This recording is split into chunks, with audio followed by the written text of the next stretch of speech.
finish off this PowerPoint I was on yesterday, and I'll just and then I've got quite a few things that we can do. So let's just go and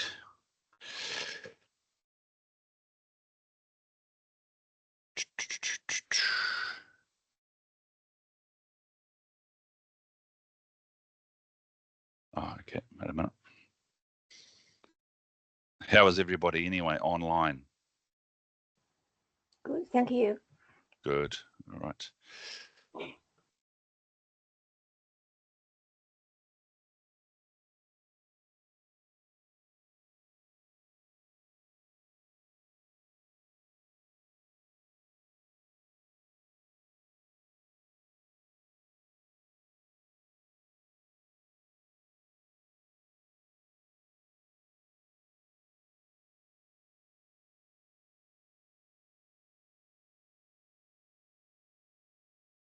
Right, so last night we finished off just talking about the different types of bracing in the anchor piles and how deep they work. Can anybody remember how deep an anchor pile goes into the ground? 900, yes, that's right. Yep. And what about an ordinary pile? How deep does that go into the ground? Yeah, 200 into good ground. But often it's like you've got to find good ground first. So we've agreed that finding good ground is if you have like a color of my shirt, you have that in the ground. You've just got to keep digging till you find good ground. So actually, it might be 600, it might be 450, it might be whatever good ground is, right? And when we were at council, the only way that we could define, we defined good ground by looking at the ground. Yeah. Rock. Yes, definitely.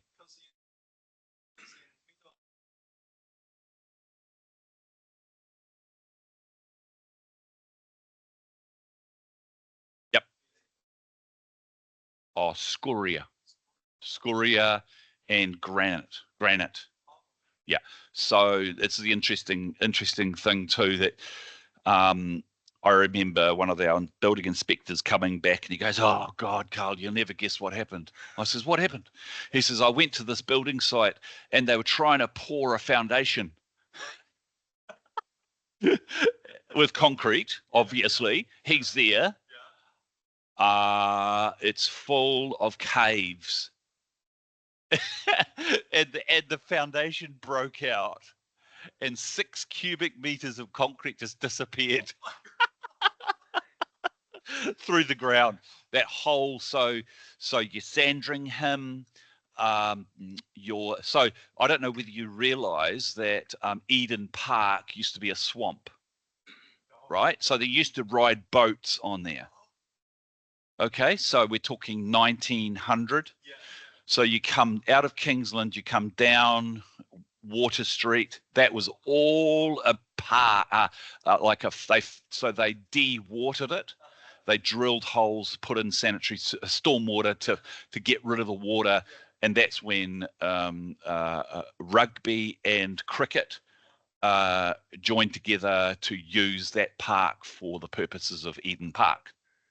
That whole area is just full of scoria holes underneath. So don't ever think if you're going to try and build a house in that area that it's going to be an easy task. All right. So yeah. So and yeah, it's interesting too. The type of build that you'd be looking at here with the piles just would not work on that type of ground. So you'd have to have a special engineered design. So even the foundation footing, which is essentially what they call a strip footing in concrete, doesn't necessarily work. So during my apprenticeship in Pukekohe, on top of this hill, Pukekohe Hill it's called, I I was drilling with my concrete drill into the rock and putting the steel and gluing it into the rock. And then we were putting a foundation on top of the rock, on top of this building. Now that was obviously good ground. It's rock. It's fascinating, isn't it? That again, that special engineer design. So it's not like it's in 3604, but the design of the foundation, which is 300 by 200 by that high, would be filled with concrete and steel, but the steel was tied to the ground, which was rock. Never done that before, but yeah. So that was my job as the apprentice, to be spending all day going drilling. Yeah. So what you're sort of looking at here is anchor piles predominantly are in a greenfield environment. Okay, we were just discussing earlier on before you guys turned up from online the difference. So greenfield being brand new, they've never dug anything there before. So yeah. Okay, and what you're looking at there is a braced piles and the bracing system. And so you again, this is the interesting point. If I go back to this last picture,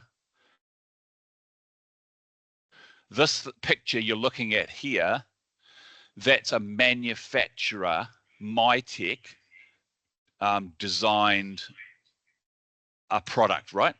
So that's a 12 kilonewton. So you're not going to see that in 3604. You're not going to see that way, right?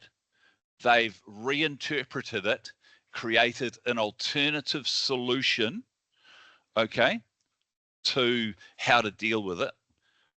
What you're looking at here is straight out of 3604. So, and like I said to you yesterday, the New Zealand standards aren't allowed to be a product guide for you to buy products. If you buy a MyTech book or a Prida, if you get given a MyTech book or a Prida book, notice they give them away. But it's the same information you will get in 3604, except it'll have their products embedded to fulfill the same solution. They will take a photo like that and then change it to use their products on it. They're allowed to do that. Good on them. It's no problems. Okay. So it's a normal process. So for example, I don't know whether you can see, and I'll try my best to increase that. If I go, see here, M12 bolt with a 50 by 50 by 3mm washer. Okay, I can buy that from Steel Masters. I can buy that from a whole lot of different manufacturers. A steel washer is a steel washer is a steel washer. Okay, same with the bolt, right? M12 bolt. It can be any brand of bolt as long as it's M12. Okay, so they're not selling a product, are they? They're giving you how you're supposed to do it. So what they're saying is, and then this thing here, this detail here, M12, so a bolt going through. So you could do that, and that would achieve the requirements of the code. But it's a lot easier to use a manufactured product, an alternative way of doing it, because it's quicker. Because you know, like what used to happen with me is, I would, especially if I was going to do a big house, I'd just go and buy a new drill bit. I'd sacrifice that drill bit. It might cost me $15 for a whole house, but bang, I go zip, zip, zip, zip, zip, because I can guarantee you that little Johnny, my apprentice, has used my other drill bit and it's blunt, or he's hit something. So if I was struck with this scenario, the extra $15 to spread over, you know, a heap of piles is the dream, right? But most of the time, people don't use what's written on here. They use the alternative, which is the MyTech or the Prida.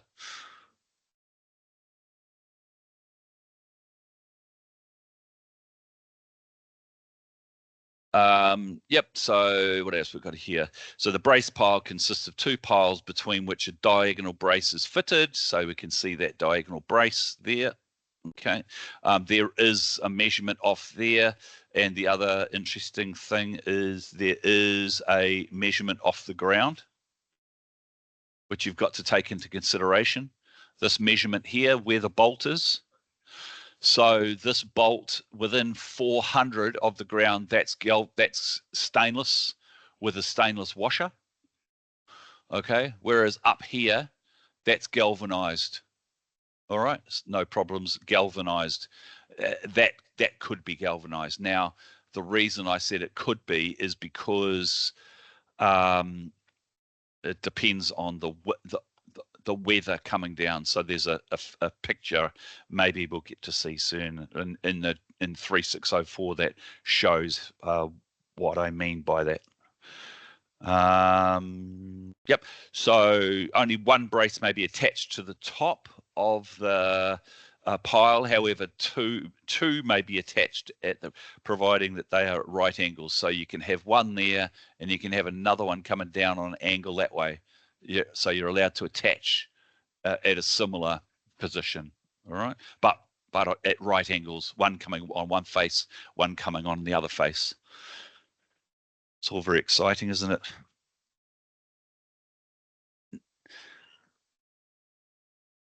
Now, what I'll do, Teamsters, is I'll just copy a link. I'll put this in here. You guys can have a look online if you get the chance about the piling and stuff that this guy's doing, but we've got it in the class here. So yeah, let's have a look.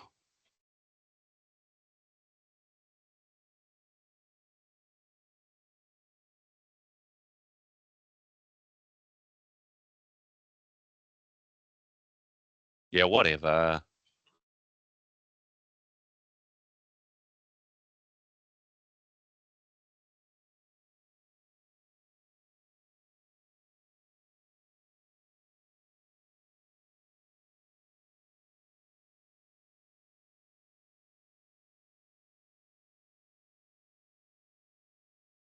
This is this one in Motueka.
That's the engineer with his arms like this.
That's 1.5 trucks of concrete.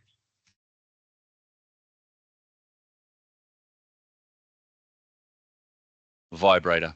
So what it does is it gets rid of all the air, and it solidifies the cement.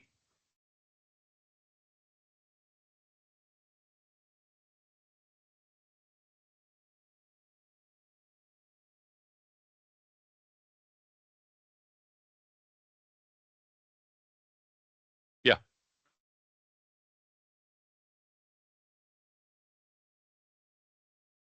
Yep.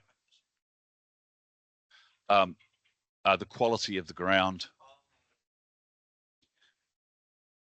You guys okay online? Yep. I'll keep going. All right. Yeah. So that was quite interesting. Where we had a scenario yesterday where we had Josh in Porirua doing pile ramming for the whole site of 72 piles, doing it the same way. What I was saying to you yesterday, this one seems to be a different. There'll be a different quality of ground on the same site.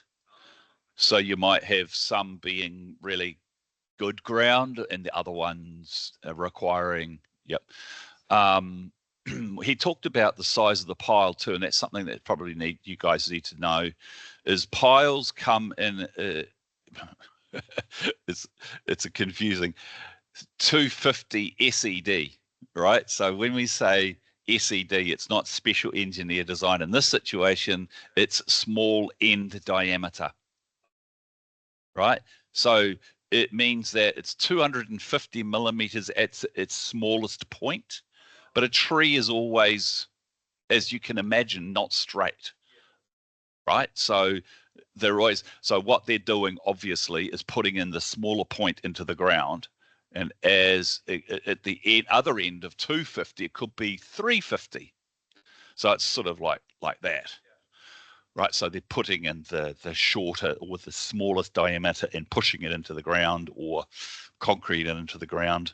When I was Before I became builder, there was a period of time where I was a fencing contractor, landscaper many years ago, and we used to do piles carrying mesh for horticulture. So our job was basically to mesh out ginger farms, like, just acres and acres and acres of ginger. So you'd have to sew up all the mesh and everything was on wires. But the poles that we were using, they're big mothers, so like 7 meters, 8 meters high, and so on. And so if they're 8 meters high, they're probably 10 or 12, they're big poles.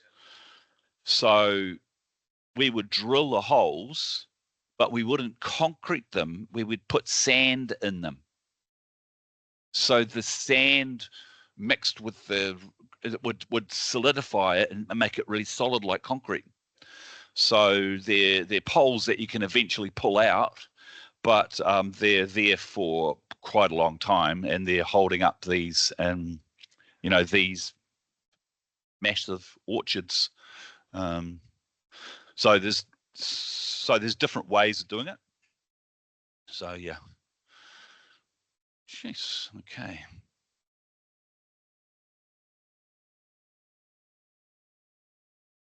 I'll come back to my little friend down here. Stop it.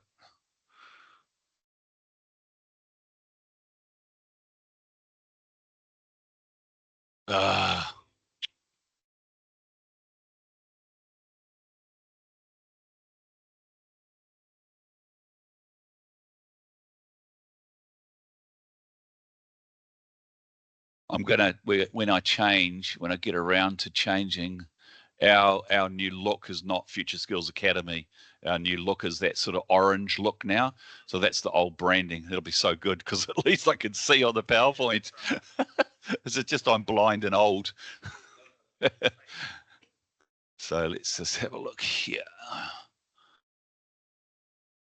Okay, now I'm into it. Okay, So as I said to you before, so what you're looking at on the screen there is a stainless fitting. So another interesting point about stainless, there's two types of stainless. So you might go to a building site and you might be looking at a show home or a house that's been built a while ago, but it's got stainless handrails and so on that's exposed to the outside. So you'd theoretically think that there'd be no evidence of rust, but you've got to have the right type of stainless. They will try and get away with, and of course when you're inspecting it for the final, there's no evidence of breakdown of the stainless of being so there's marine stainless, and then there's just the normal stainless, which is cheap old, and so stainless is basically a mixture of metals, right? So the marine stainless is the one that you're supposed to have, but sometimes you'll see like a look of rust or a look of staining on stainless, and that's the other type. It doesn't, that is affected, so it's not as good. It's got a lower level of, I think it's nickel. 304, yeah. What's the other one? Yeah, but anyways, so nickel. It's got a nickel, isn't it, Tony? It's got a nickel mixture into the stainless to make it stainless steel. Yeah. Oh, what'd you say? 304. Okay. And 316. So 304 and 316. Yes. Yeah. So really interesting too is that I don't think in my 10 years of doing my job was I ever asked to check the stainless. There's a presumption. So let's take a scenario. It's the stainless underneath the floor on the bolt.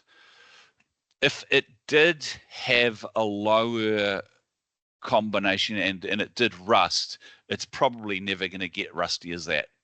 Because so just here's a question from a durability perspective. What does the law say?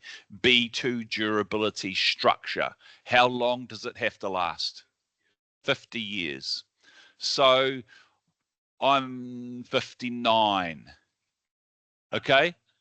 When I'm 109 or 108 and I'm still working for the Auckland Council, do you think I'm going to get down and double check? So there's the stuff that we do, and it's almost like, for me, some of it feels like, what we represent is it almost like it's driven by the manufacturers. So I don't know about that. They've got to come up with a solution. That's the solution they've done. And then basically the marketplace does that solution. Then the marketplace realizes that if basically we can put the cheap stainless in, she'll be right. Nobody will even notice. And even if it did fail, it probably wouldn't ever fail to that extent, would it? So I think I'm looking at houses in Ponsonby that have been there since 1890, 1880, that have never been touched, and they're still standing. And then you go, actually, all these rules and everything that we do, and you sort of think, actually, we're a bit over the top, aren't we? I don't know. Is the Kiwi mentality of, we always want to do the right thing. We always want to do the right thing. But in actual fact, at what price? When we're a wealthy country, we can afford to do the right thing. But if we're not a wealthy country, we have to be wise, I think. So all the bolts that are passing through timber, put my hand up to say, didn't do this as much as I should have, should be greased and fitted with a 12mm engineer. So the issue is the grease. I never greased the bolts. I never even checked as an inspector whether the bolts were greased. I checked that the bolts were there and the washer was on. Anyway, And the reason that is because it's that secondary layer. And what other guys could do is put a plastic. So like imagine a hose, but it's not a hose. It's a plastic, quite solid PVC plastic. And they put that through. Then they put the bolt through that. It's the copper, chromite, arsenic in the H6 treatment of the timber that affects the steel, which then could corrode it. So that's why you grease it, or you put, so theoretically, you're supposed to do that. But again, hand on heart, I've never done it. Secondly, in the 10 years I was inspecting, I was never instructed, or neither did I ever look or take a bolt off to check. All right? So it's because I don't want to get down underneath and start crawling around underneath the floor. But if I did, I'd probably find a fail. Pretty guarantee that.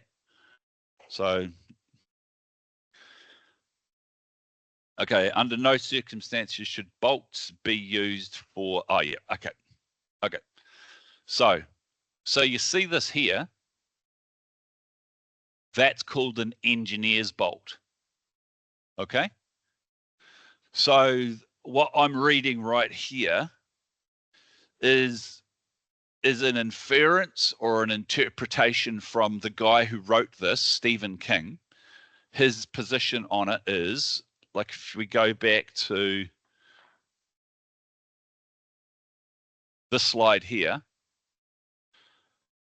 it does not say anywhere. So does the word, so look at that. So where does it say engineering bolt? Now that can't be changed in the sense that's 3604, right? So I'm talking about someone inferred something. My Stephen King is saying, under no circumstances are you allowed to have a coach bolt. All right, now a coach bolt, does anybody know what a coach bolt is?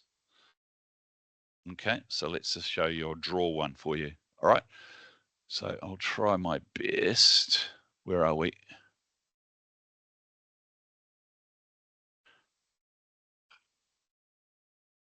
Oh, there I am. Okay, sweet. All right, so like an engineer's bolt is like this with a square head, and it's like so. All right, that's an engineer's bolt. A coach bolt is a one that goes like this. Okay, so it's got a round head on it.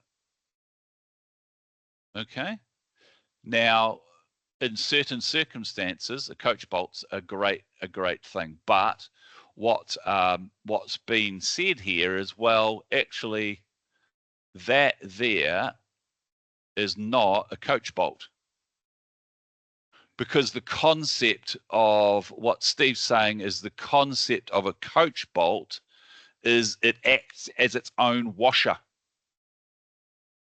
right? So when you're under pressure and you're pulling that timber, you could pull that timber and you could break the timber. So therefore it's lost its strength. That's his position on it. Okay.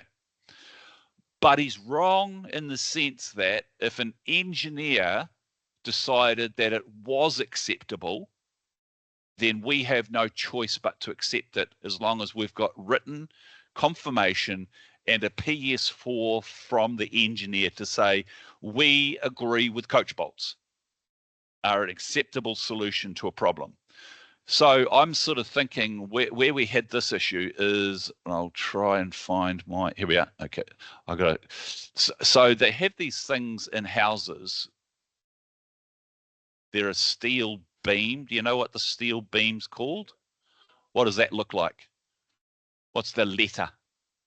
An I-beam, exactly. So then you have a bit of timber in here, like so. And then you might have a bit of timber in here, like so. Now, if you put a washer with an engineer's bolt in that circumstance, it'd come out too far. So if you ended up, I'll just find my little friend. Are you over there? Okay. So if you ended up putting a coach bolt on there, or at least cutting out a little bit and then putting the coach bolt in there, then it would be flush. It would be appropriate. And that would be okay to use a coach bolt. That would be the perfect place for a coach bolt to be. So don't. So when the guy who wrote this and the guy who wrote the code of practice, that's Steve's world. Steve's very black and white. It's either it's yes or it's no. That's it. There's nothing in between. This is a guy who basically would go out and do 8 inspections and 7 of them have failed. Okay, every day, and that was his goal in life. So that's why they ended up getting him to write the code of practice, because he was a problem child. Okay, I love Steve, but he was socially inept. You imagine if you're a builder and you've waited for 4 weeks for someone, and you get to a building site and he finds fault and he fails you. Well, that's right, but you can't do that, right? But you know, it's like so that's you just got to, yeah.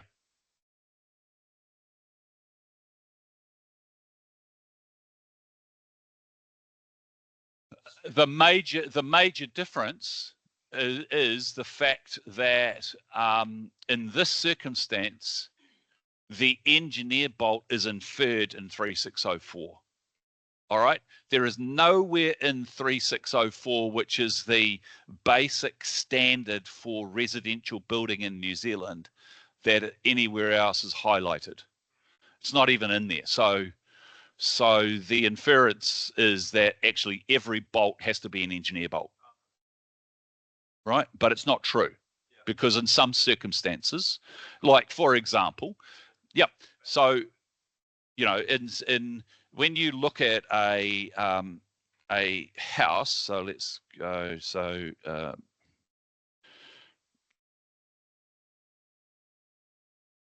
on this house here, this you guys can't see online, but I'm just looking at the 9 Fellow Street, and if I go straight to the garage spans. Okay, so okay, in this situation, it's 2 by 240 by 45. So that is in but the width of that in 3604 is not, sorry, the width of that will not be in 3604. It have to be engineered, right? So the over the garage is always wider than what's in the rule book. So then what happens is a special engineered design comes along and he or she designs it and then says that's how you're going to actually carry over. And sometimes it's steel and yep. Yep. Which is better what? Yep. Yep. So sorry, Tony, you've done building before? Oh yeah. So you think about it. What would you do? Because at the end of the day, exactly. Right? So through the eyes of a building inspector, you've got to remember, I'm not in the business of quality. I don't care about theoretically the looks of it. I care about the structure.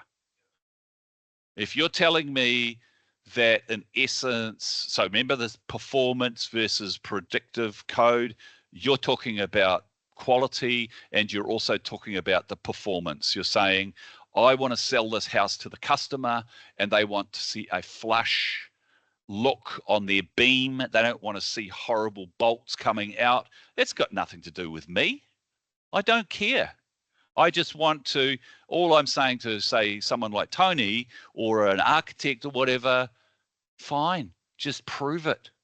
That's what the performance code's all about. Okay.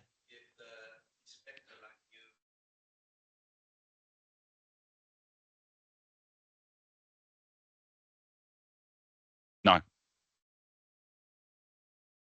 But you will guarantee that the engineer will, because there's not. So the latest 3604, right, at the latter stage of the book, I think it's chapter 13, they give you an opportunity to create a plywood beam. Right, so you can manufacture your own plywood beam to go over the garage, so you don't have to get an engineer to actually deal with it. But in actual fact, it's more expensive than actually getting the engineer to do it. So you could just go down the road to Carter's and buy a nice LVL beam or whatever it might be. It's a lot cheaper than using the 3604 solution. So they do provide it for you, but yeah. Yeah, so let's have a look. So, okay, I'll just read this here.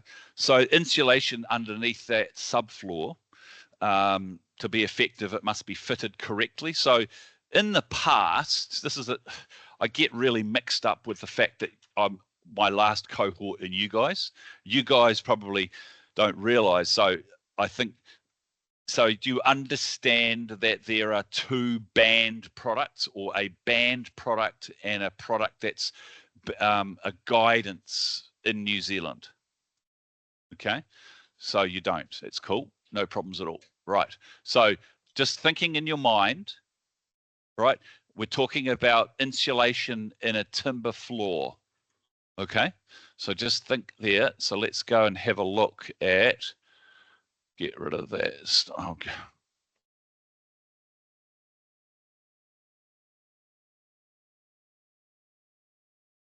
So in New Zealand, the Ministry of Business and Innovation have the ability to ban a building product. Okay, so I'm just going to try and escape. We'll get that there. End show. Okay, discard. Right. So let's go here. So in the past, when I used to build, we used to have a thing called SIS Lation foil. Okay. Right. So New Zealand surveys ban a foil insulation okay. So there's a ban. So you can see underneath the joists, you can see that's got that silver paper and it's got little holes in it. So we were talking before everybody turned up this morning about the moisture coming up through the floor. So moisture, it sweats, right? And so that is designed to drip out, right? Can anybody think of why the government might have banned the use? Hey, why? Go to the top of the class, sir. Yeah. So 2016, MB declared a ban on the installation and repair of foil insulation in residential buildings with existing electrical installation. Under Section 26 of the Act, the ban came into force on the 1st of July. And yep, so so we used to install this. So I would have a flooring joists, and I mean, it's just a stupidity if you think about it. Anyway, we'd roll it out, and then my job, and we had a little bit of 4x2, and I would just poke it down each joist. That was my job, and then I'd staple it, tick, tick, tick, tick, tick, and then I would glue on top of the foil, right? And then we would put our particle board down on the flooring. But oh my gosh, don't ever slip on the foil and the glue. This happened a few times. But anyway, so that was how we used to do it. Whereas now, after 2016, not allowed, right? And then, of course, the rules changed as well. And we talked about the need for insulation underneath the floor. Okay. So we'll go back. So yeah, so let's have a look. Firstly, we'll go to this guy, and he's going to talk to us. I'll just give this to the students online.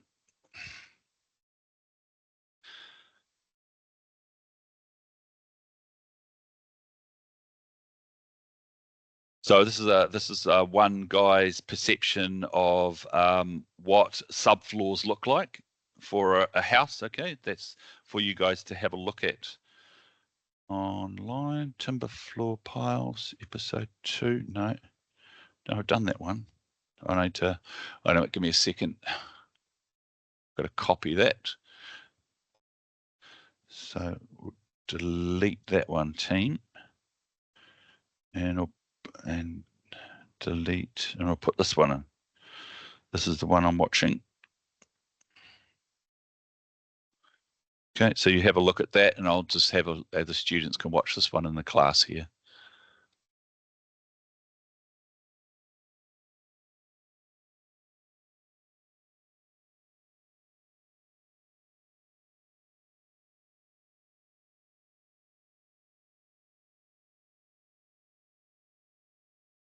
Come on, man. I pressed skip. Oh, well, sorry.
125, but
yeah, whatever.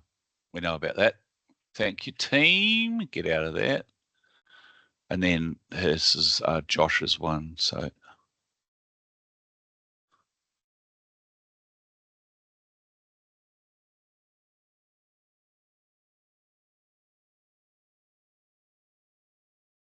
sorry, I just.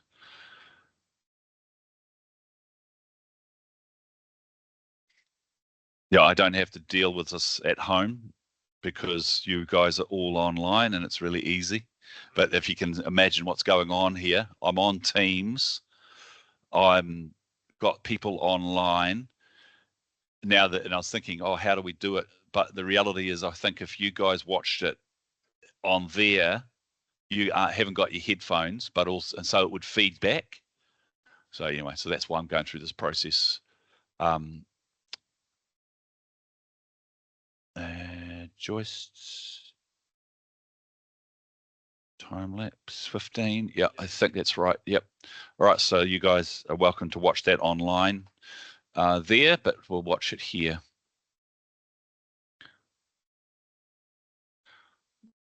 Also, what you're looking at is the other day we looked at the prenatal, him in the factory. It's the same house. This is his own house.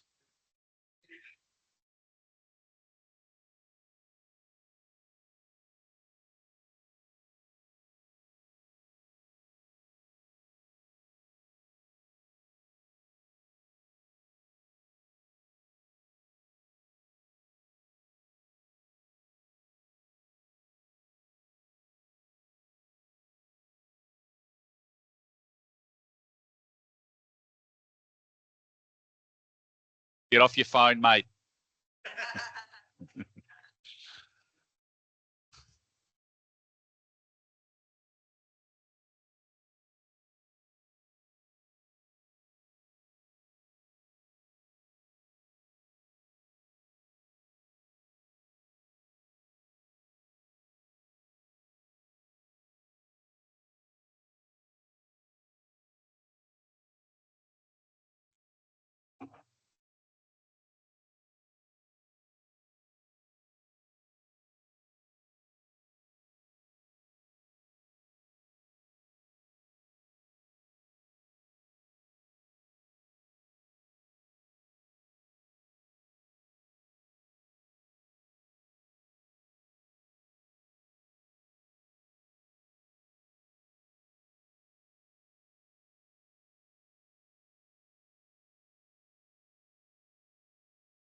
You probably already know that, but that bit of steel was not in 3604. So you can't find anything in 3604. But the reason that they put it in there is that they've got to, you'll see it in a second, but they want to run joists and they want to be able to, the joists, the floor joists won't span far enough. So they've got to come up with a solution on how that can happen. So they go and get an engineer to throw that in there like that. Yeah.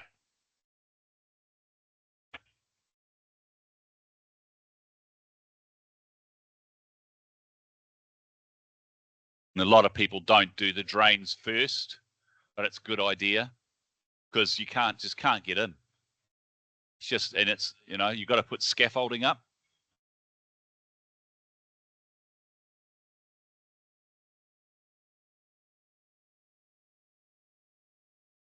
So that's plywood, okay? And the end here.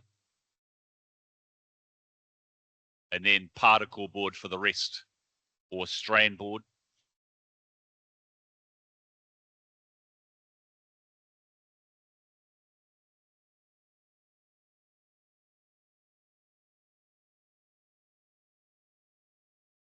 So you see the depth of them?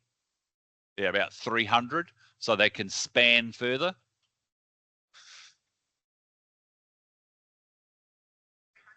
300, 290 millimeters deep. Yeah.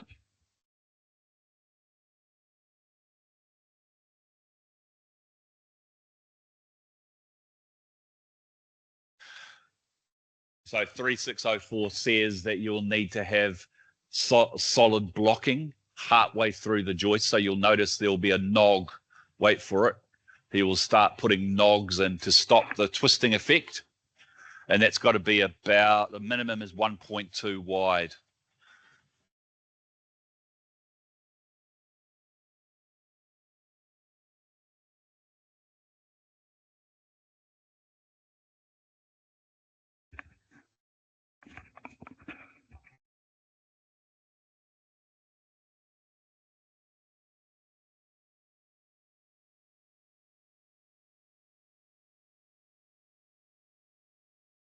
3604 gives you an option as well. In my mum and dad's day in Howick, mum and dad had a herringbone. So it's a brace this way and a brace this way. That's how they solid blocked the joists. And Dad used to use it to jack his motors, his car motors. He used to use a jack. This is like, to think about it now, I thought, wow.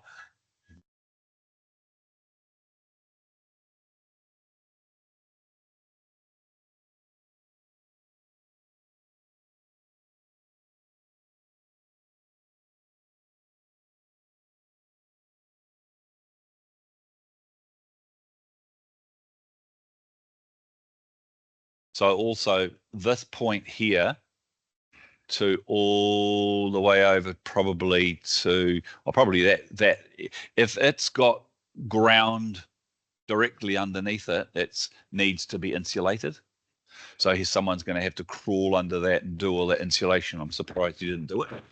But over here, where it's over a garage, it's not a requirement, right? Because so that office or the studio, which was downstairs, that will be required to be insulated underneath.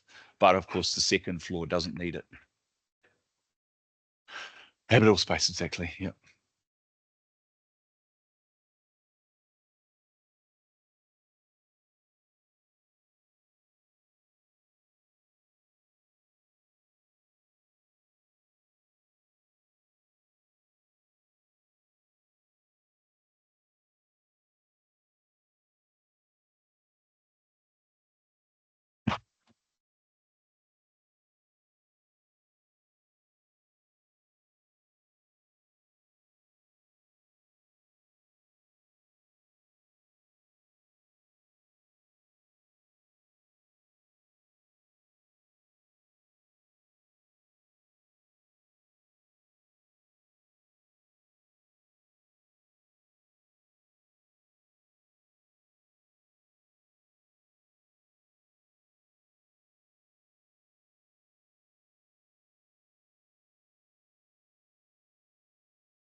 So that's a sort of I think he does a really good job. I've wanted to meet him, and when I've gone to Wellington, so I'll get a.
Get the opportunity to understand and actually can comprehend what he actually said.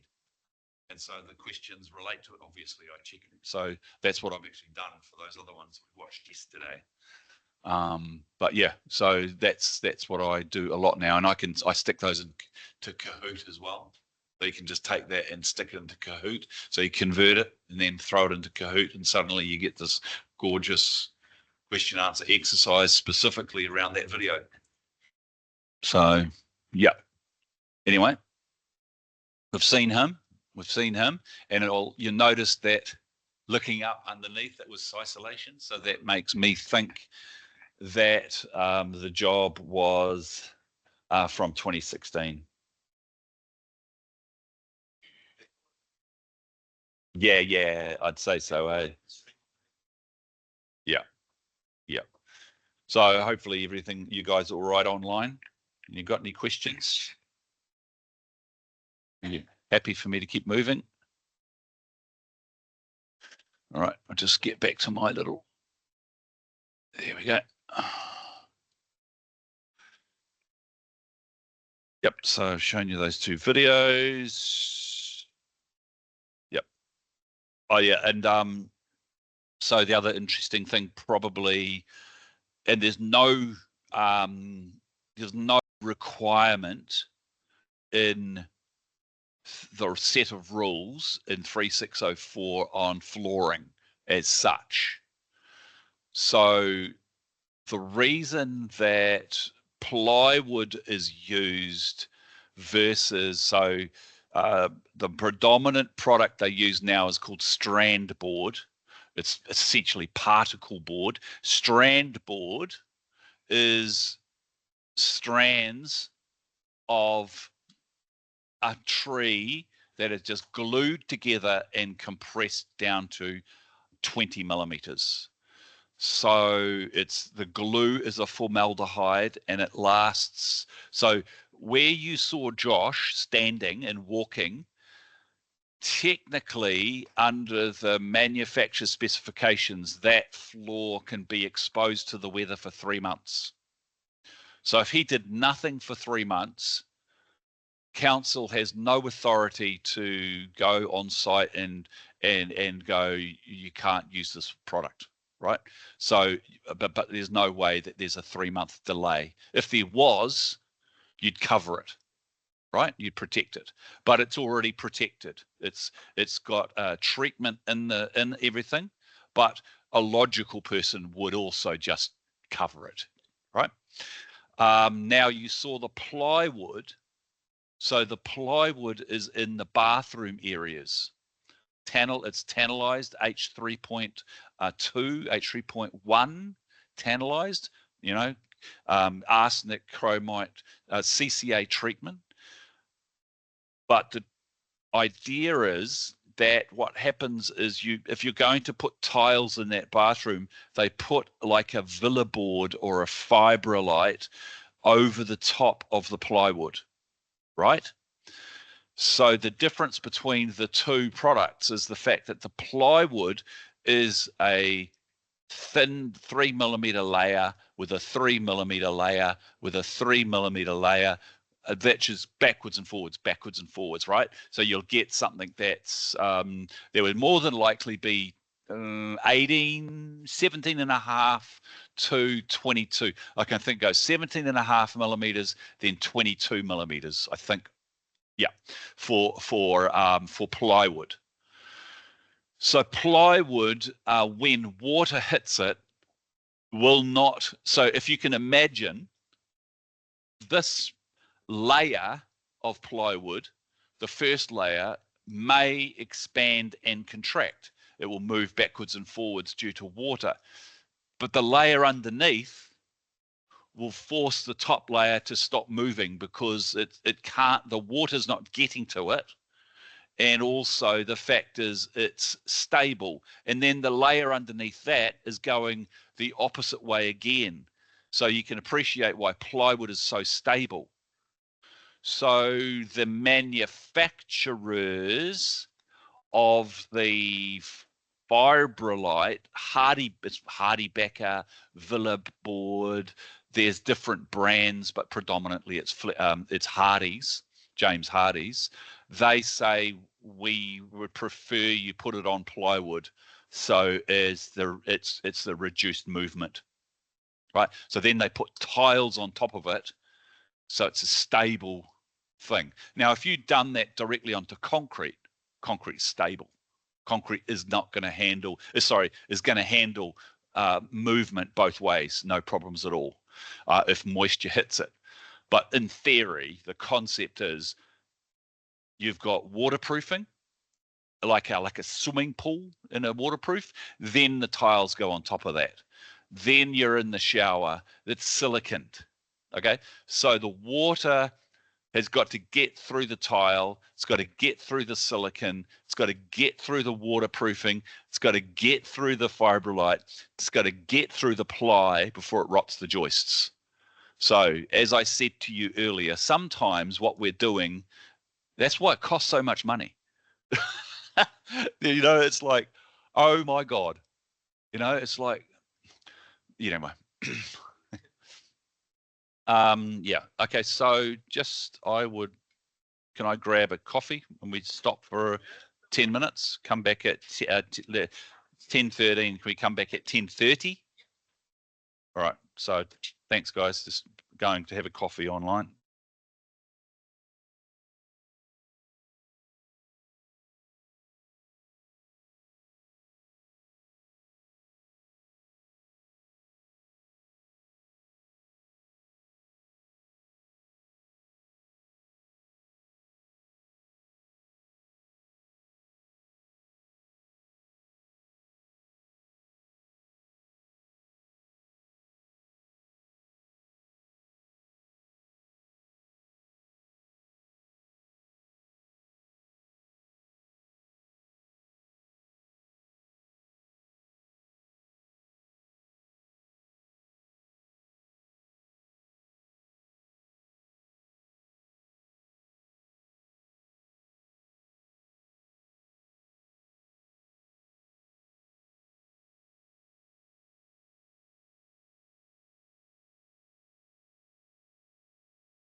get back to it. Okay, team, let's keep moving. Yep. So what I'll just do is get that off there.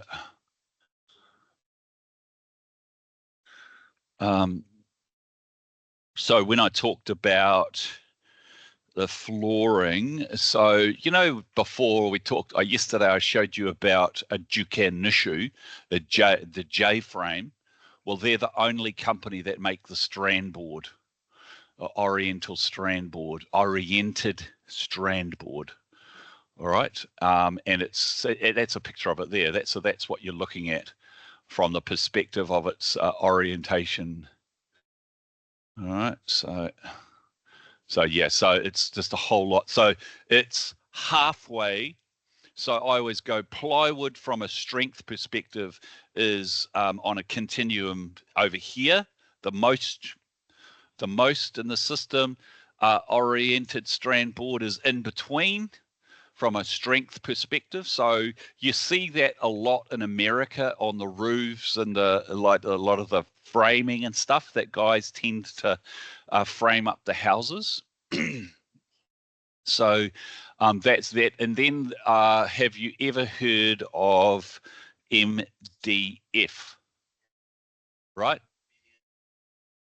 Yep. Medium density fiber board. So really a medium density fiber board is really, really fine dust of board. You can get a lighter version, but that's a really good picture of it there. Of medium density fiber board. So if you thought of a continuum of strength of product from plywood, MDF at the bottom end, it has a different function. It's an internal thing, kitchens, this board here, these desks that we've got, that's MDF, right? But it's never going to be used for flooring, right? Even though I just noticed MDF flooring, I would never use it for flooring myself. Because it's too fine, and if water gets to it, it expands and it's rubbish. Yeah. So that's the sort of the range. So that's the Golden Edge. That's the company that's down in the South Island. That's a company. But yeah, so it's a cool product. So MDF, strand floor. So you got strand board, MDF, and MDF there. So it's not plywood. So that's the range of products that you can get.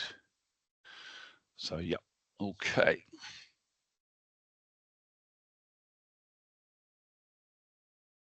Cool. And I'll keep moving. Oh, blast. All right, and then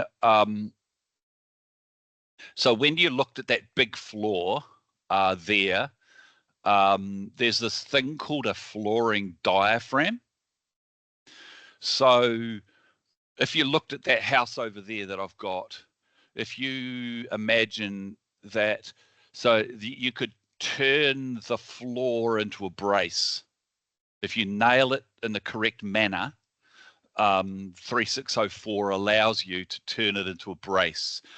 Why would you do that? Because it's just it stops this twisting effect. And I will end this show and I'll show you something. So I was quite surprised at a situation I came across. I didn't realize. So here. So in Half Moon Bay,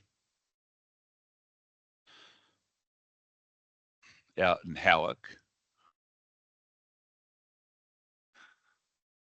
Okay, so where are we? Half Moon Bay, just there. That's the one. Right, so this subdivision right here, and it was like, let's just go to here. So when you look at these houses, so it was one of these guys. Oh, you're sort of like this sort of angle here. It was, yeah.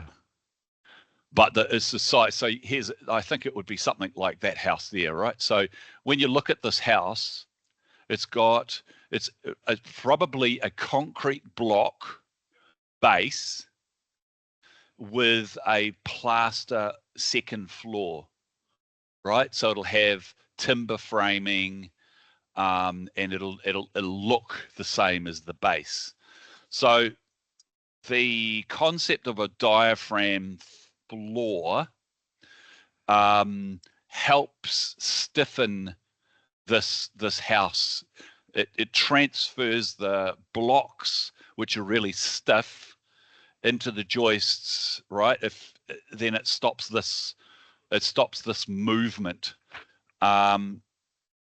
And what was actually happening was this house didn't have a diaphragm, and what was happening was it was moving and twisting and cracking. So all of the upstairs was all just cracking, and you could feel it in the house. So that's the concept of a diaphragm, to transfer the bracing, and then you would brace this up here. But if you don't have that diaphragm in place, and it's always for a longer or a wider, maybe 7.5 meters long by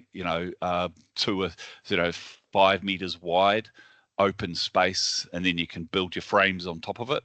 But yeah, that's the concept, is to reduce that. So when you look around, and I suppose, well, yeah, that's a great view. Look, when the wind's coming up out of Bucklands Beach, out of that wind, it's a wind tunnel, right? So this thing here, you can come around, and the wind's just blowing these houses like sails. You just freaks you out to think that that wind is that powerful. But that's really my experience of coming across a diaphragm floor, and the reason why you need to transfer basically the bracing up. How does it work? So it doesn't look any different to a normal floor. It's just the nailing effect. Yep. So you can also have a diaphragm ceiling. So above your head can be screwed off the plasterboard on the ceiling. Again, the same principle. That's no diaphragm ceiling unless it's connected to a brace that's here. You might have a diaphragm floor, you'll have a brace that might be just in that wall there and in that corner there, and then a diaphragm ceiling. So it's the transfer of that ability all the way up the wall. Functions differently. Mm-hmm. Yep. Yep. Yep. Yep. Exactly.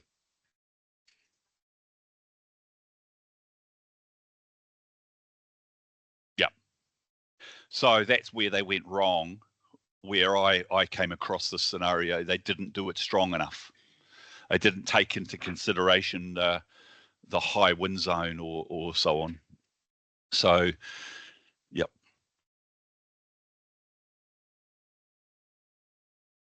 Everybody else all right online? Yep. Cool. Thank you, Neeling. Cool. All right. Now,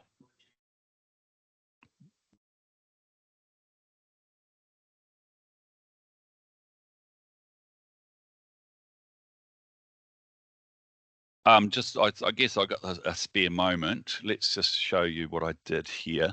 So, sorry, your name? Justin. Yep. So Justin asked me something.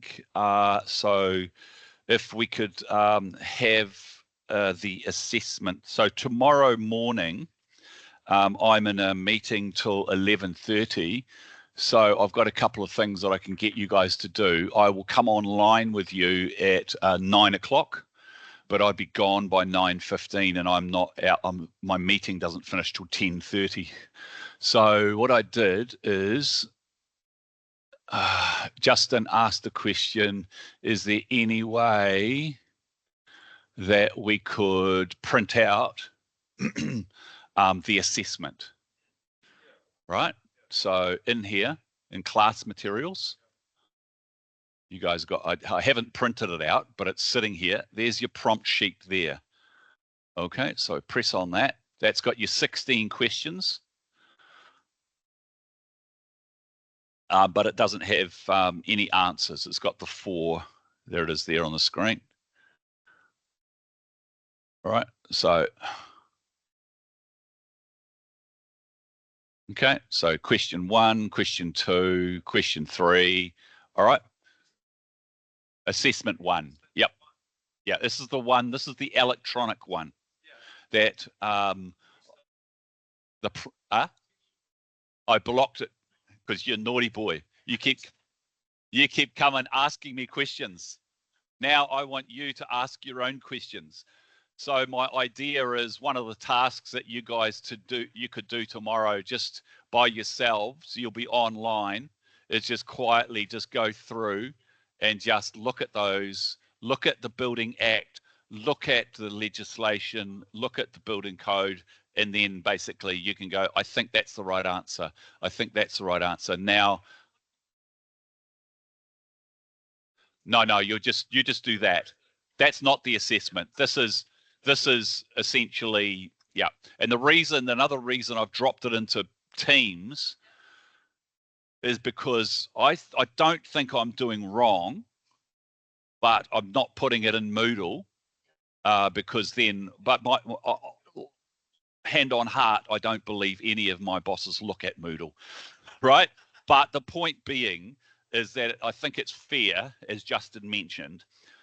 Like I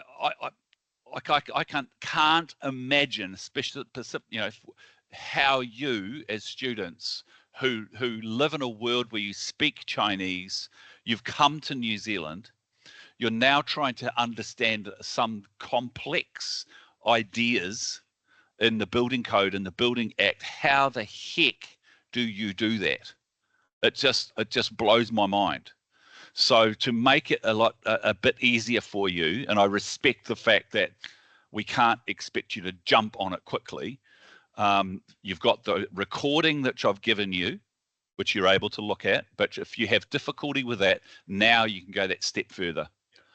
And I don't have any issues if you do ask me, because I bet you if you're asking me, someone else in the class will want to know as well.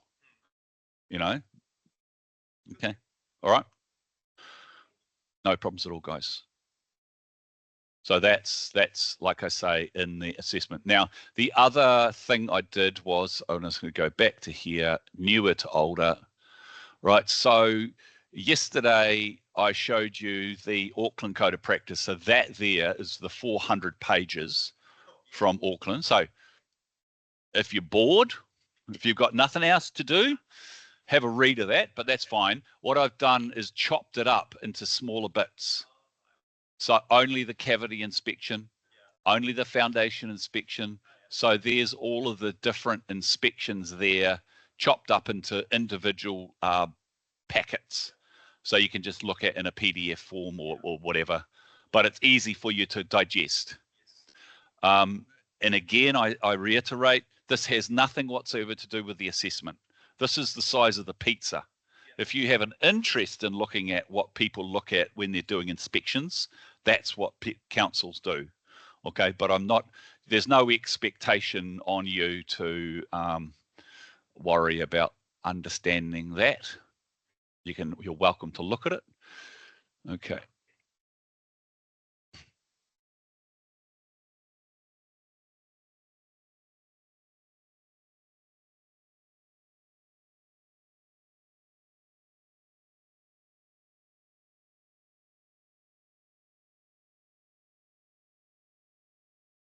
Right, here we go, Moodle.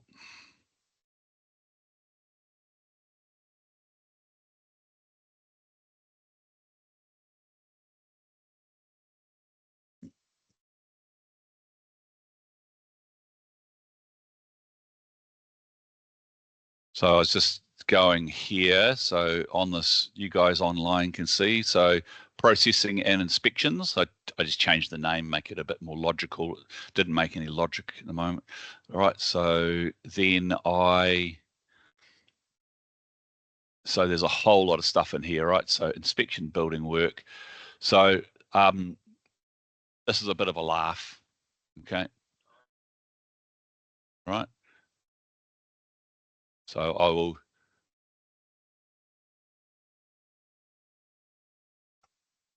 Wait a second. Get rid of that. So these are 41 different fails of a builder in America, that different things on a building site. I'll just drop that into chat for you. But that's what we're watching here.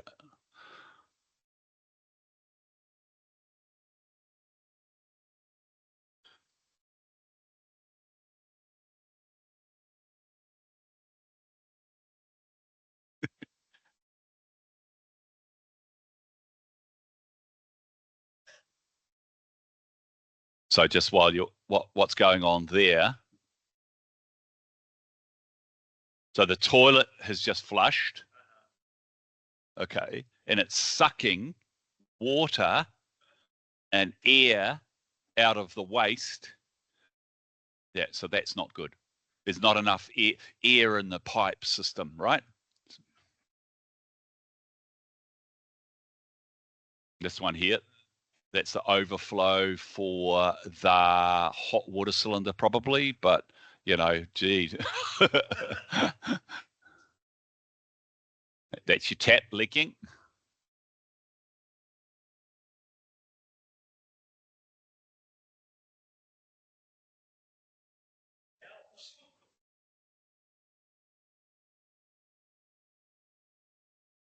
So copper pipe and oxygen, so water, H2O, hydrogen and 2 parts oxygen, fight copper and want to be part of the copper. What's going on is, especially under heat, once water is heated, it starts to become part, it wants to keep fighting to be part of the copper. Copper is a great way to get the water in the direction you want, but the problem you've got to allow for is the knocking effect. So what happens is they put silicon around the joints and so on, or wherever it's, so there's no knocking effect. Even to this day, which is I find really interesting, and I haven't heard anybody challenge me yet, but if the pipe work is plastic, like what's on the back wall there, see that white plastic, that's water, hot water and cold water, that doesn't have any copper in it. So why are they siliconing? Like last week or the week before, I took with the other students, I went to a building site, and here we are. They're siliconing plastic pipe, but it's because they've always done it. No one's ever told them not to. The inspectors go, "Oh, and you need to have silicon on the pipe." Well, it's not copper. The plastic, the hydrogen and the 2 parts oxygen are not fighting with the plastic, but it's what we do. So we don't change it, and we just keep doing it. Really? Okay. Interesting.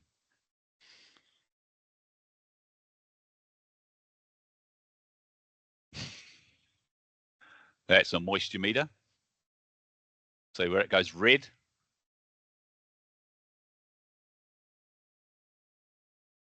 it's 90% water. That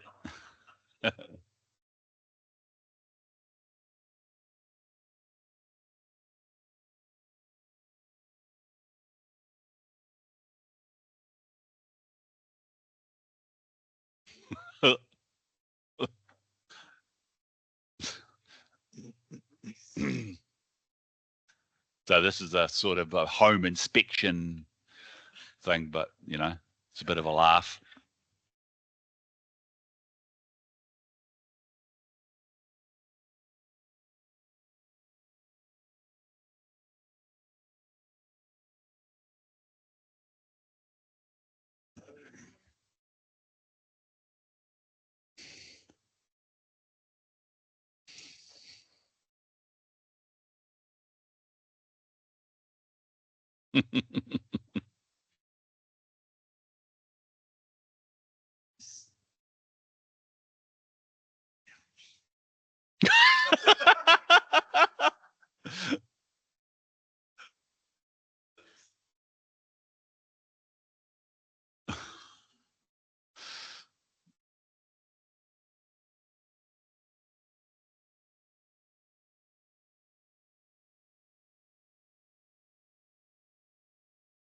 Mine does that.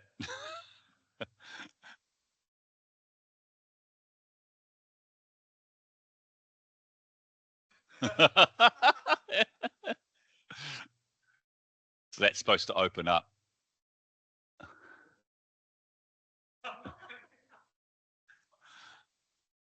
Anyway, bit of laugh. Bit of a laugh. So, where are we? Let's go back to.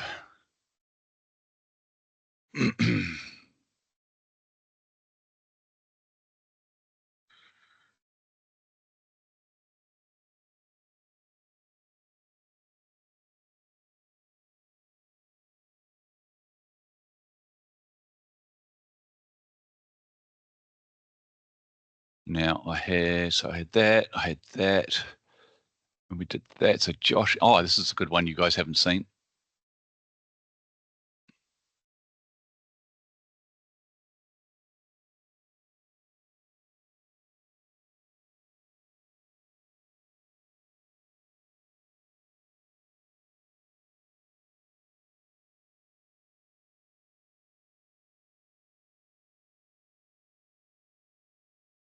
Right, so let's just go there, and I'll just go there. Have a look at this one, guys. So you can watch it online through the computer, or you can watch it there. Anyway, that's yep. Josh talking about inspections.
So that's the polythene that we're talking about.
So there's a few videos today, so I apologize for that, but he can do a far better job at very quickly getting to the point and saying what's going on.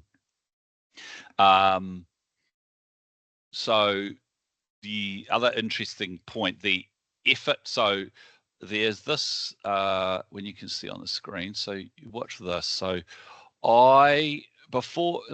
this was 2009. Okay. So what happened is 2009, January the 12th, I started with Auckland Council.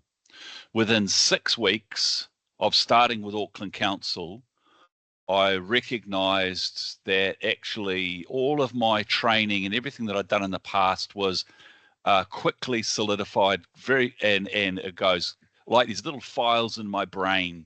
It's like, wow, that's what this means. Oh, that's what that means. So I was very quickly being able, and then I thought, actually, I'm probably not dissimilar to other. Now, remembering at that time I was 44. Okay. So I had finished as a builder and now I was a building inspector. So I started developing these checklists for builders to use from the perspective of inspections and help them do their own inspections before the building inspector turned up, right? So they could use, so I'll just get out of this. It's the wrong brand. I'll go to another one. So I used my training from the Code of Practice and from all of my training from the past as the building and everything, and I put them into a checklist system. So as you can see, these checklists align very much to exactly what normally happens. But the difference between a checklist that a building inspector would use, he predominantly there's she as well, doesn't explain to you as the builder why he's asking that question, because she theoretically already knows how to answer that question. That's that concept of being satisfied on reasonable grounds. They're already qualified, right? But for me, I saw a link or a problem. And so that's why, for example, let's look at that there. That's the pre-line build one. So go to view. So that's my little company, but I never used it. I was never allowed to use it. I worked at Auckland Council, and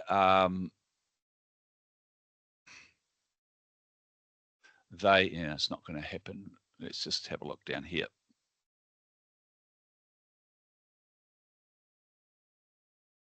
Right, it's happening. It's just that it's winding up there. See, so the pre-line build, you just saw is the guy explaining about a pre-line build, and I discussed with you yesterday about it. It's finished, so we should be able to click. Here we go. So I created this. So in a normal circumstance, this is really what a checklist is from the perspective of a council. It's pass or fail, because the question is the building waterproof, right? So pass, fail, not applicable. Okay, exterior joinery, yeah, it's pass. Okay, so let's just keep going.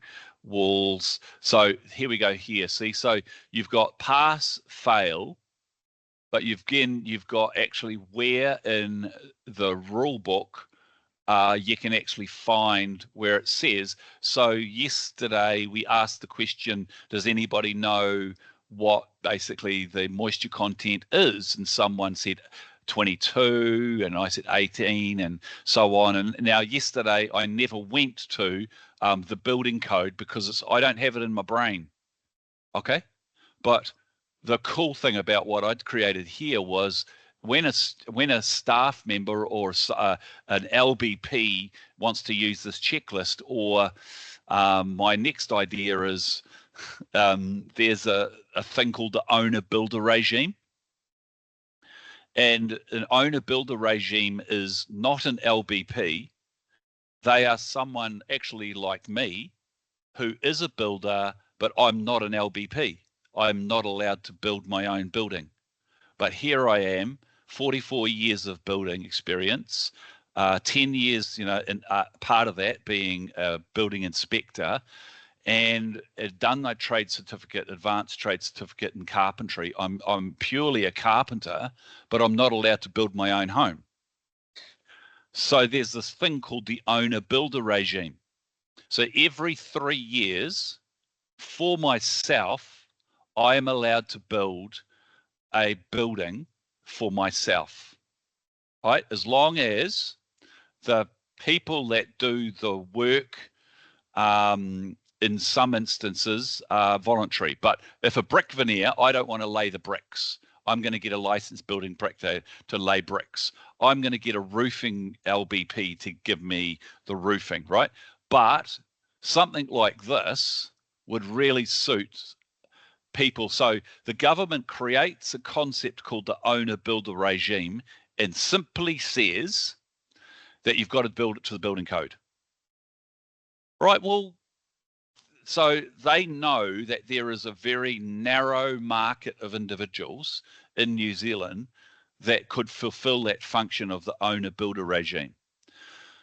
But then a few weeks ago, the government said we are going to introduce in March, April next year, families can build 60 square metre homes on their own property without a building consent, as long as they build it to the building code. So these people, as good as they are, don't really know the intricacies of the building code, but having something, say, like this could prepare them, and they would go, okay, it says moisture content. It says it's found in the building code E2AS1 chapter 10. So then I can go, that this person who's doing this can go straight to E2AS1 and find it. So I'm going to go there and just have a look.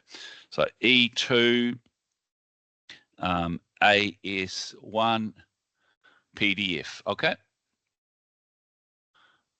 So let's go there.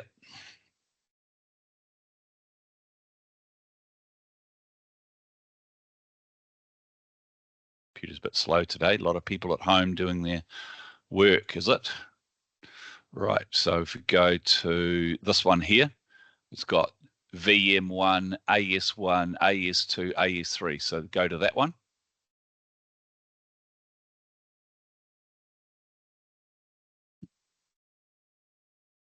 Now, it does take a bit of work from the perspective, but at the end of the day, if you are saving yourself hundreds of thousands of dollars, then you go home at night and you just have a little look. What do they mean by moisture content? Okay, so close that. So close that. Now we're going to go for AS1. All right. So, and then we go for, you're probably better. So what I tend to do is go up here and I always try to go to the contents. It just makes it a bit easier for me. So I'm looking for chapter 10. So you can see 8. So 9, 9.6, 9, 10. There we go. There we go. So that is construction moisture. So that is the answer to the question. Through the eyes of a building inspector, they already know the answer.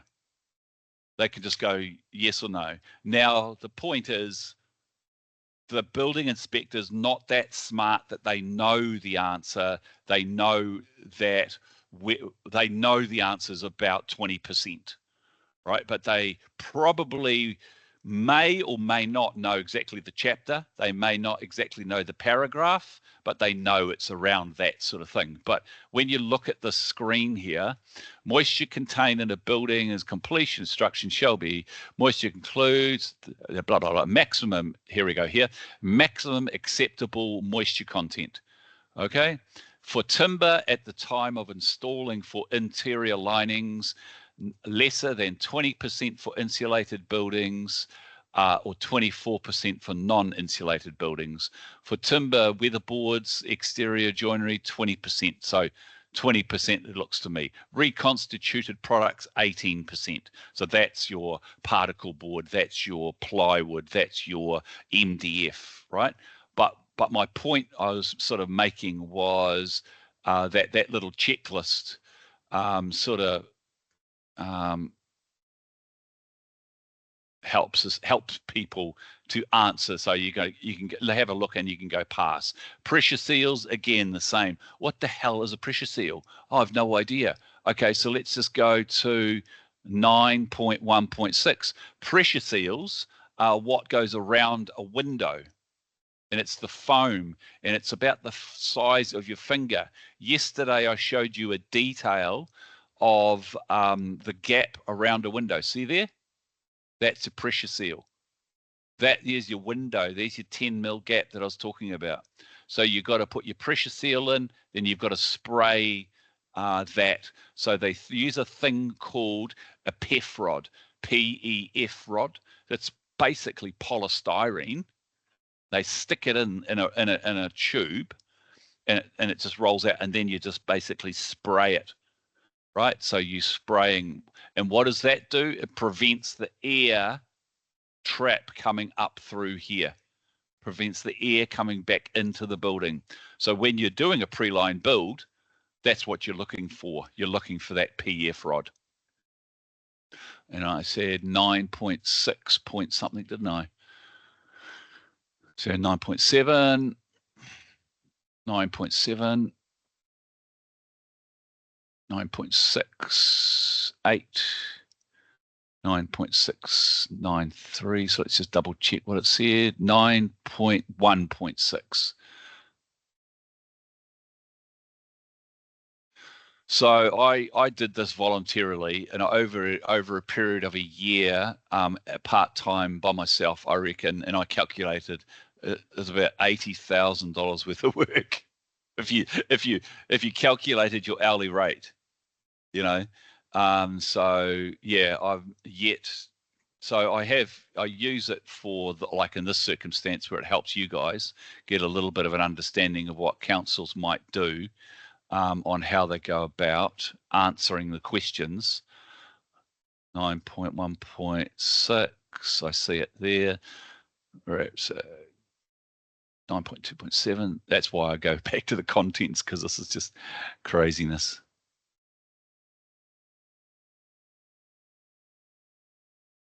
Ten, 8, 7,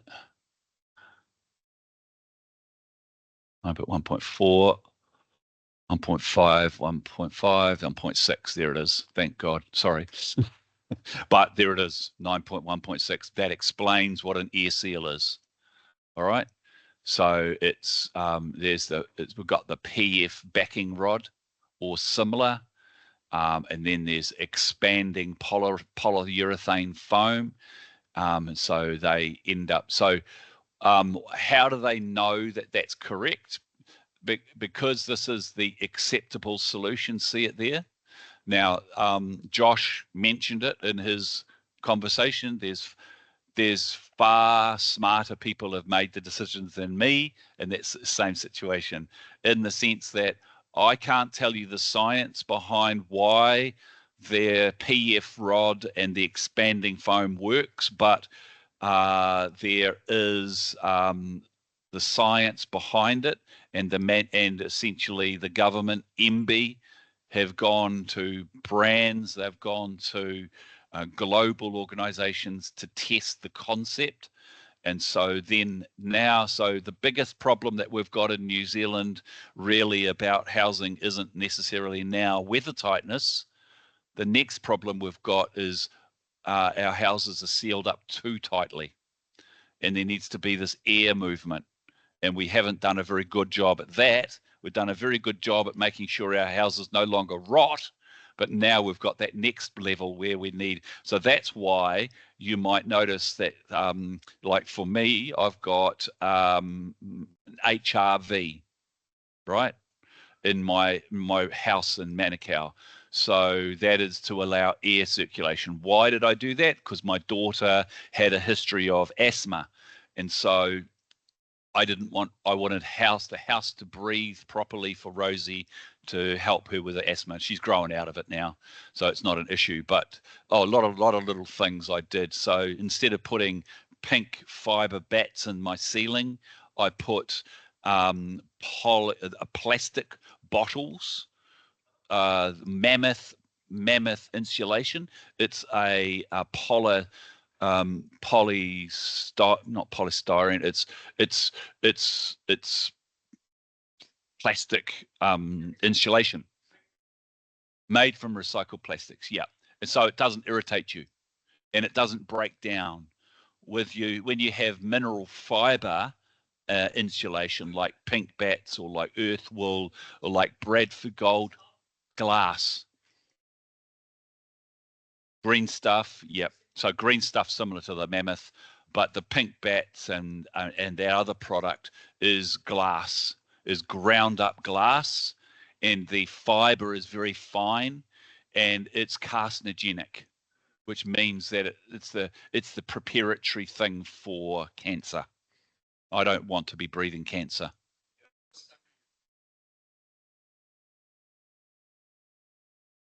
Yes, yes, yes.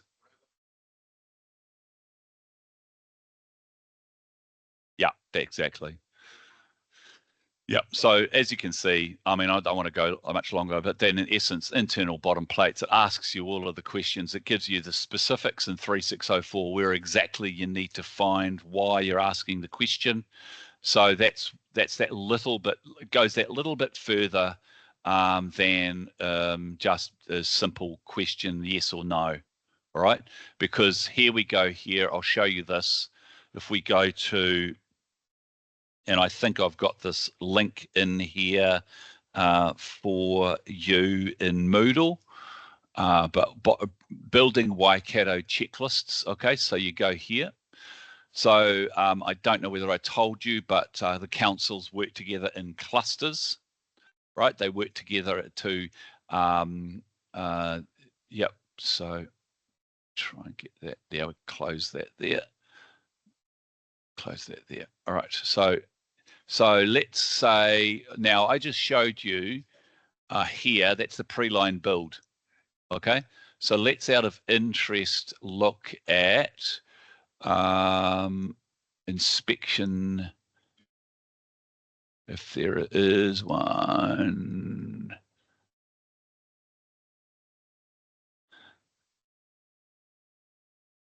So that one's not the right one. So what I want is forms and checklists, inspection checklists. It's a pretty cool. So what I might do, actually, students, I'll drop this copy and I'll just put it into chat for you guys to look at if you want to. But I think it's in Moodle anyway. But I just wanted you to see what through the eyes of what council ask about the same question. So you got the PDF interactive. So let's just go for the inspection checklist. Let's go pre-line build. So what you're looking at there, I'll go here, is how council really does answer the same question that I'm asking here. So you've got the question framing the notches, right? You've got the specifics in 3604 that defines what that means. What it actually means is there's a certain size of that you're allowed to cut the framing, right? There's a certain size. All right, so over here, we've got certain questions here. So let's go interior. There we go. Holes and notches in the framing, mid-floor, both to check, right? So you are a builder, and you receive this, and I click that. So in the interactive PDF guide, I can just click that. But that really is the beginning and the end, right? That does not educate you. It does not tell you. It defines exactly what I've defined, but it hasn't gone that next level to actually explain to you. So the trap was this for me when I was building, was that if I had a building and if I had a consent, it means the house complies to the building code. So therefore, as a builder, I didn't have enough time to re-educate myself to understand really what was going on. So when the building inspector turns up and he fails me based on notches and holes, I'm going to ask him, what do you mean? Okay. So then he shows me. Now that's lazy, right? That's not lazy, but it's also the fact that I wasn't, the last time when I was in 2008, end of 2008, the last time I saw a 3604 was when I was in my apprenticeship in 1992. Because I had been taught that if the building inspector passes me, then it must be all right. So I don't need to know anything else. But in actual fact, under the new licensing building regime, dude, you've got to know actually why he's talked about that. So that's where there's a massive failure in the system, where actual fact, there's a little bit, and I would personally think it's almost like, have you ever heard of the concept of collusion, where people collude together to get what they want? Petrol stations are a great example. The BP, Shell, whoever the petrol stations are, they all work together to keep the price up, okay? Because they can. So they collude. So there's this thing called the Commerce Commission. They investigate. They say sorry. Okay, no problems. Okay, the banks are the same, right?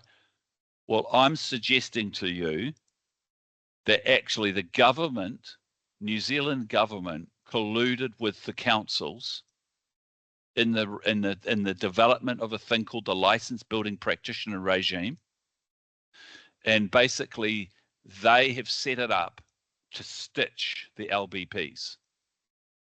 Because if they were honest and truthful about it, they would have also, in the development of LBPs when they started in 2012, that they would have provided insurance. Because what they do not want, councils do not want the builder to have a lot of broad information. Now, if there is one company that I know of, the Professional Builders, and they provide mentors and stuff, but they charge like wounded bulls. They know. So then if you are aligned with them, so someone like the Master Builders Federation or Certified Builders Association doesn't even provide this service. All right. That they basically are expecting that every builder knows about the concept of framing, notching, and so on. So what I mean is, if there is failure on a building, are they going to be, is that builder going to go to the same level? So I'll show you another level of emphasis that council goes to. I've got a massive list here of jobs that I've checked. Give me a second. I have to go. So if I go to, it's in, I'll bring that down so I can. So yeah, PowerPoints by 2023 students from councils. So let's look at framing pre-wrap. Oh, no, let's go back to a pre-line. Nothing there. Okay. Oh yeah, I have. There it is. Right. So if you're looking there, that's a list of inspections from that students have given me from jobs that they've done. So here's this guy here. He's really good. All right, but it is a pre-line build from Auckland Council. Okay, for a building site somewhere, Convoy Lane, Otahu. All right. So my argument and my point. So I just showed you the Waikato checklist, which is fairly airy-fairy. It's not very deep, but it's functional and it does the job. But it'd be enough to put you in court as a builder, because not even you as a builder would have the level that the Waikato checklists have gone to. But now we go to that next level, and this is Auckland Council doing the same thing, right? Remembering I've got this list here. This list here came from Auckland Council, from my job when I was a building inspector. It is every document, every checklist. The difference is I've dropped in where it came from. All right. So if I'm looking at this one here, so there's your checklist. It's a pre-line build. So interesting here. Look at this. The following inspection checklist must be read in conjunction with the Auckland Council Code of Practice. I gave you the Code of Practice, all right? But in that Code of Practice, they've been very smart, and they have not defined exactly, if it says you've got to have square bolts and you've got to have engineering bolts, they've got to be 3 millimeters and they're 50 by 50, right? On braces. Now, it will tell you that, but it won't go to the next level. And you can find that information in NZS 3604, Chapter 9, Section 1.1.5. Why didn't they go that next level? Because they don't want to be sued. And they want to, it's up to you to educate yourself. That's how we think as a society.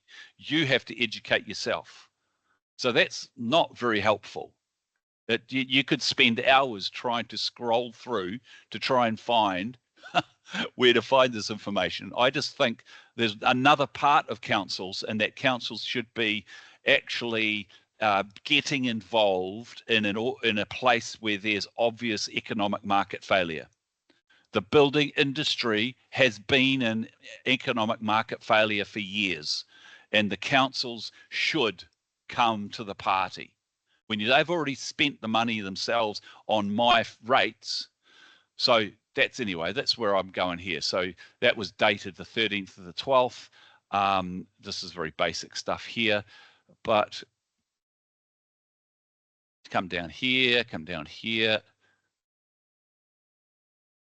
So these are the questions and answers. So let's just see if we can find, pre-line, framing, notches and holes, pass, but there's no comment.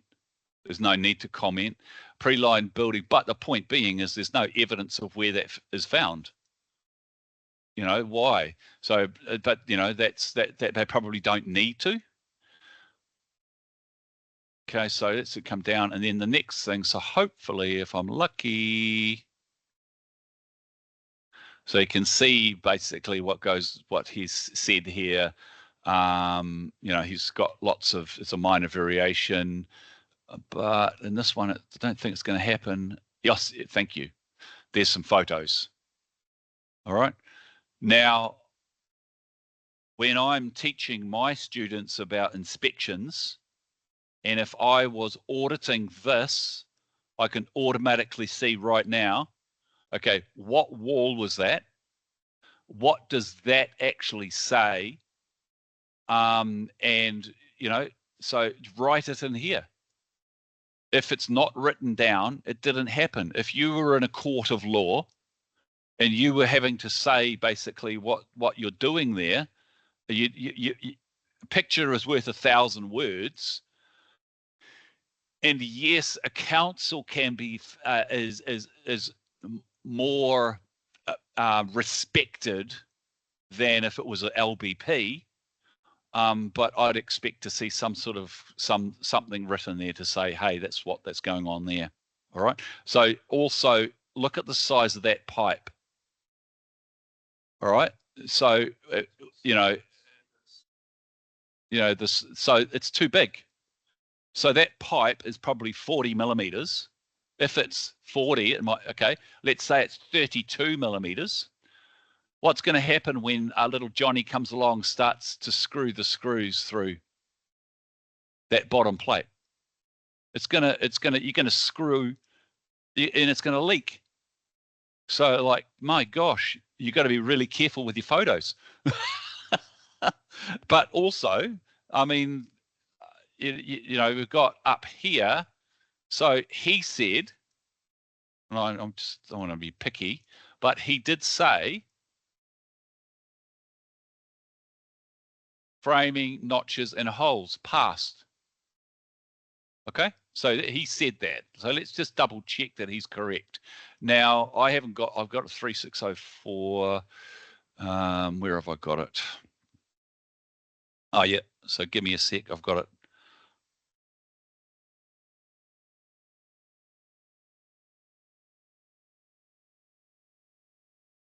So you guys might not be around here long enough, but if you did, and if you were, I end up creating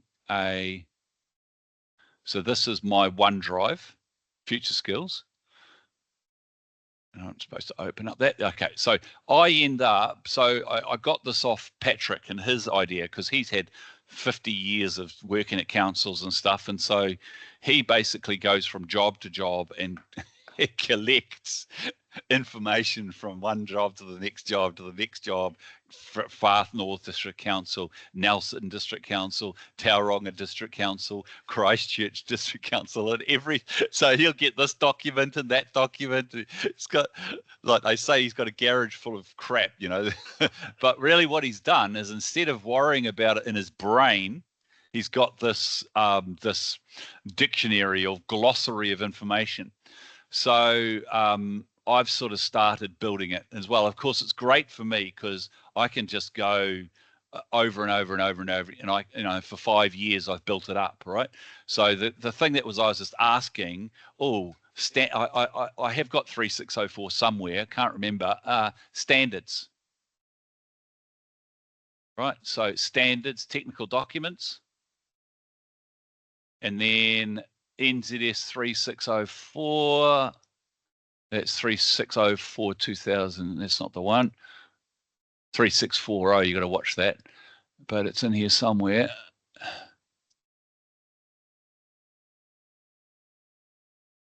There it is. All right. Not wanting to labor the point too much, guys, but this guy, I believe he's made a mistake when I looked at that picture. And I just want to double check. So have I just clicked off 3604 now? Oh no, there it is. All right, so let's go here. So we're looking at not timber treatment. Go to previous. Okay, 3604 8.5.1.7. In my mind, I think it was, if you're 90 millimeter frame, you're not allowed more than a 25 millimeter hole. All right. And it's all, and logic would be it'd be in the center. Okay, so I don't think it says that. So I'm going to look in 3604 at 8.5.1.7. So again, I'm going to come down here to and I'm going to go to section 8. So up here, section 8, that's there. Right, so walls, and then 8.5, right? So 8.5.1.7,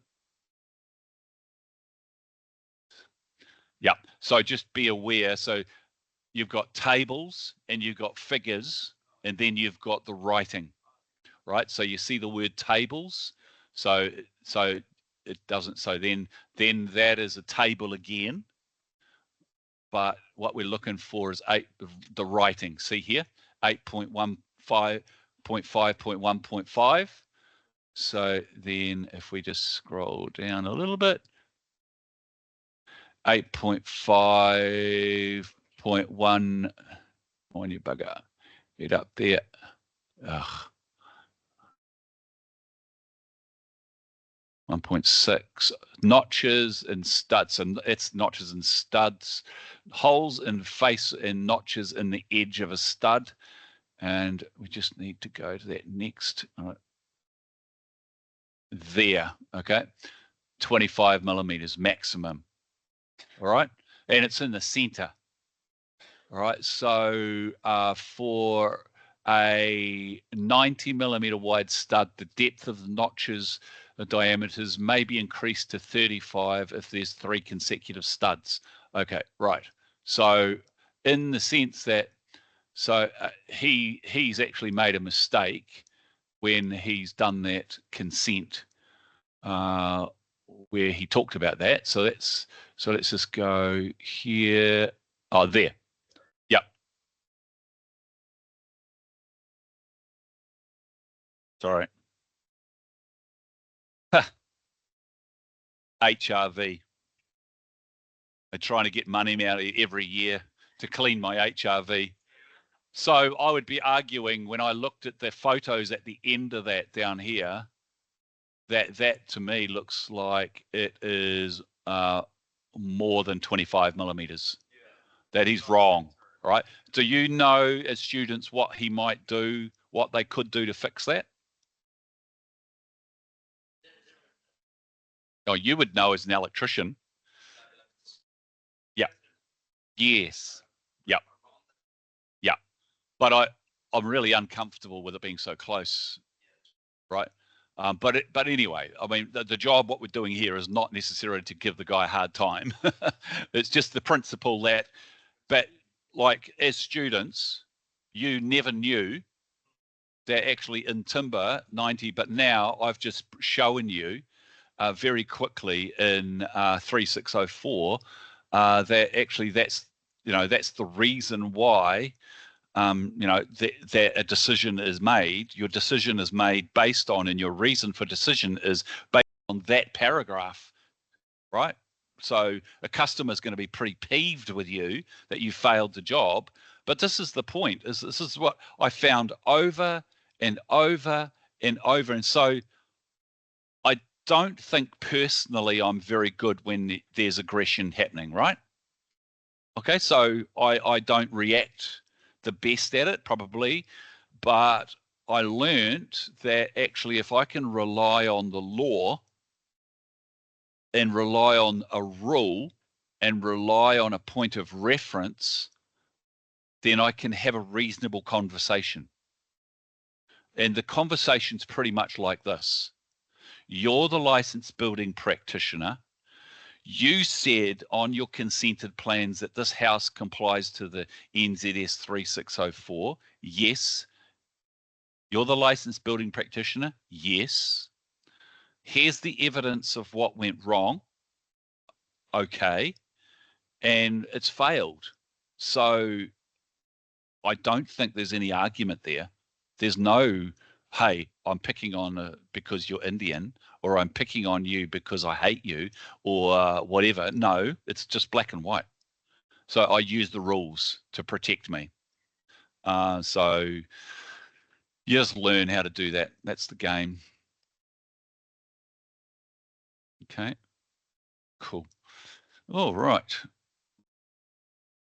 So yeah, so I've got a full range of the pre-line builds, the framing, everything, right? So in essence, it can be used as a educational tool to help people to get an understanding of how to build houses.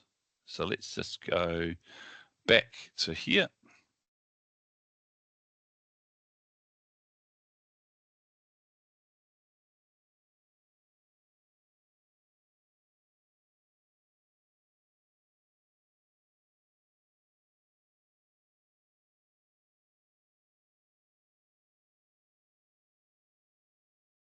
there's this really cool, and I'm hoping it's around here somewhere. Yeah. Right. So this is so do you understand who owns MyTech?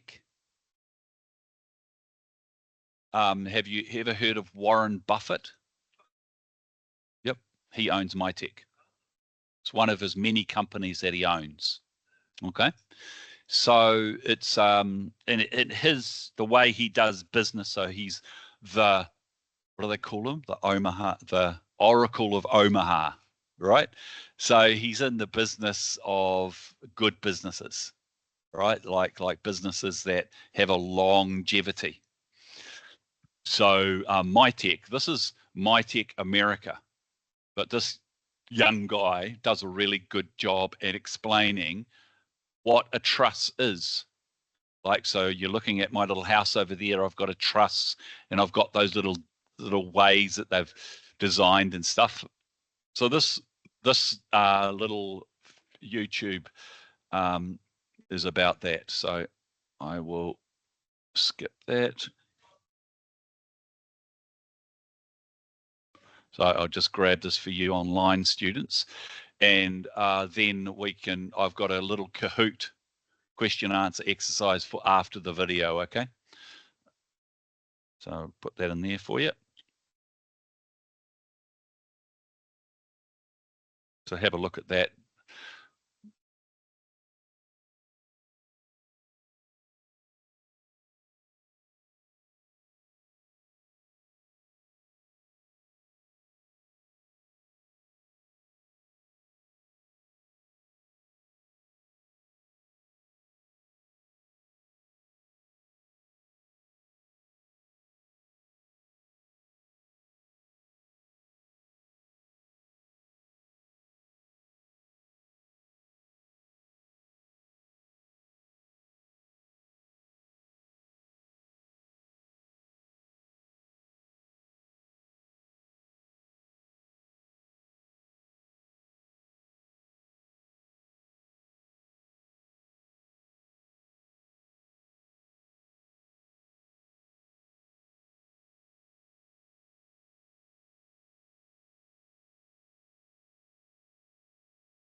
So heating, ventilation, and air conditioning, that's HVAC.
So where did it go? Here I had, so it should be directly underneath Matt Ritzing. There it is.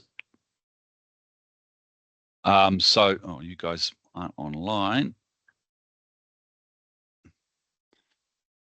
So if you want to participate online, you can see, I'll show you, if you watch that video.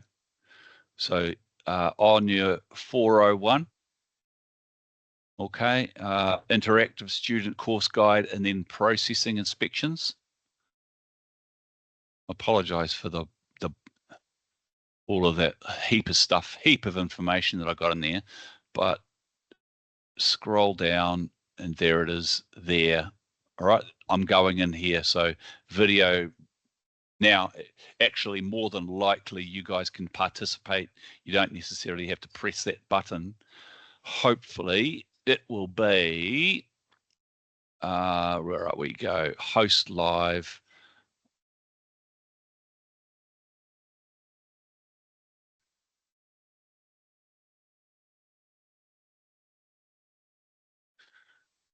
So you guys are probably seeing that on the screen. Let's have a look, see if I do this, do that.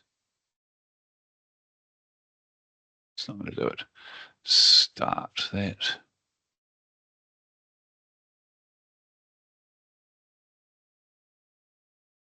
No, it's not going to allow me to do that. Okay. All right. So there's your number, 369-396-0992.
All right. I'm going to go.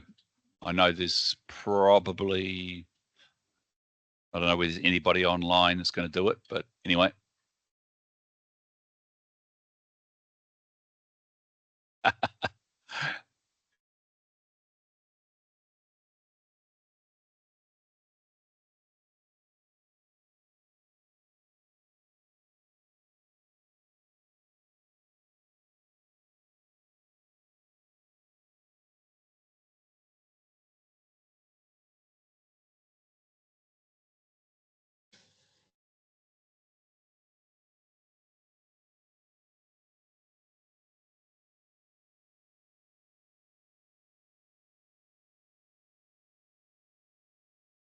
Right. Next.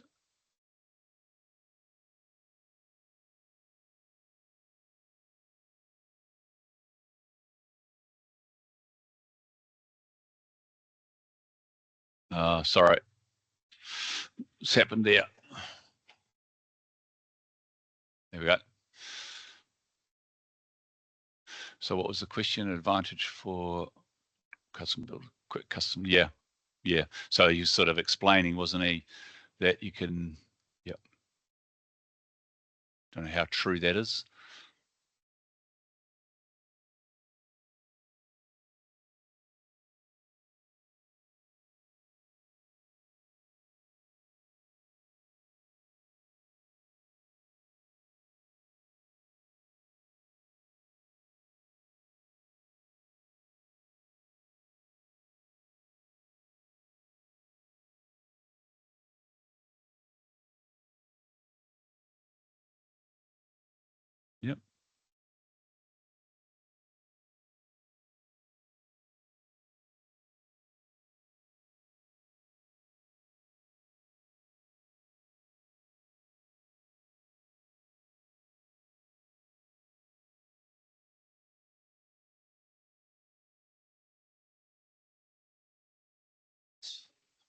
I don't know how to answer that one, but anyway, I suppose it sort of would. False. Oh, yeah, that's right. Okay. Yeah.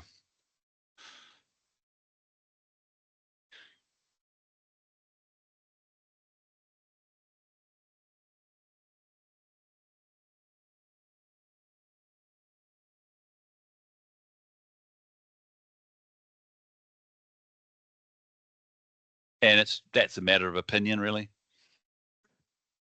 You know, you know, because they're suitable for all homes, aren't they? If you use 3604 to do houses, the cost is far more expensive. Yeah, the simple house design, they've designed it in a way, there's no way that you can compete. But I don't know, I think you're paying about $100 or maybe $200 for a truss, for a whole truss. Whereas, no, made in a factory. You try and you do the same thing out of 3604. It's far more expensive. Then you've got the manual labor of doing it. So, yeah, compared to yeah, Pride or so on, MyTech. So they've taken over really. MyTech and Pride are the only two.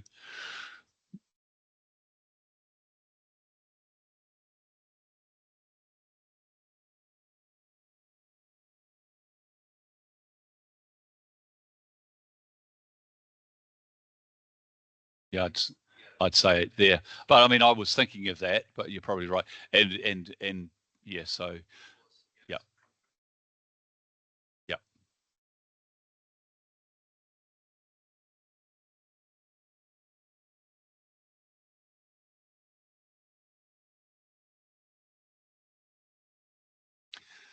The computer's thought of framing, and it's given me that picture. So this is an interesting point. There is no guide or law that requires a licensed building practitioner in a factory. Moment that building leaves the factory and goes to a building site, and the piles that hold the building up is what connects the law to that LBP. That LBP, the licensed building practitioner, carpenter, or foundation person, gives you a thing called a record of work for the piles only, not for the building. So the building, so it's just, it does my head in. It's very messy because in essence, in a factory environment, you're going to do cladding that's going to go out onto the building site, but it's the LBP. So anything that you do when it comes to cladding and stuff has to be done by an LBP, but for a period of time, and I'm sure that it must have changed now. I didn't have to have the LBP necessarily doing it in a factory. There was no real clear rules. But the moment that building went out onto a building site, it didn't. It required, but it only required the guy on the ground. He's not held accountable for the cladding.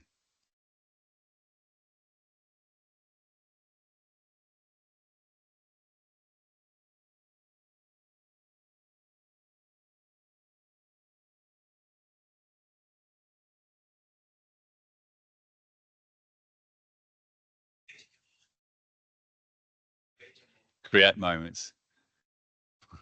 Probably thinking, the computer's probably thinking of creating memorable moments, Tony. Okay.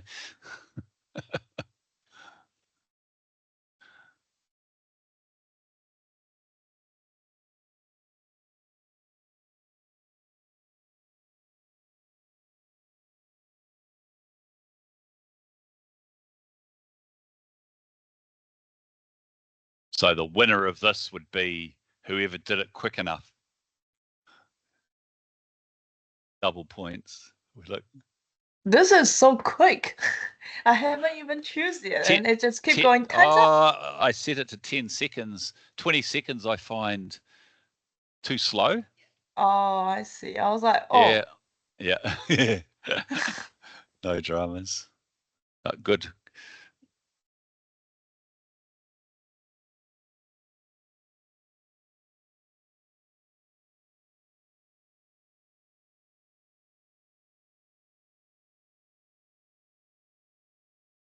Yep. So you can still, there's no law, no guidance that says you can't do it.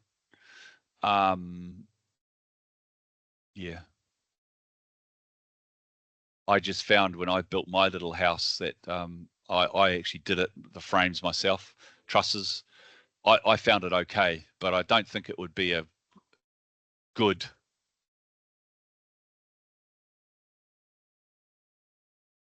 Yep.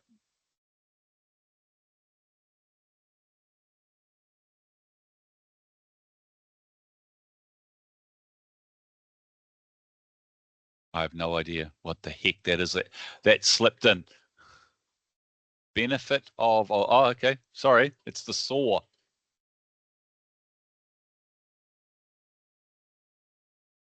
Remember that saw that he was talking about that cuts all those different angles and eliminates the waste? So so the answer was, oh, reduce setup time. Okay. Okay. All right.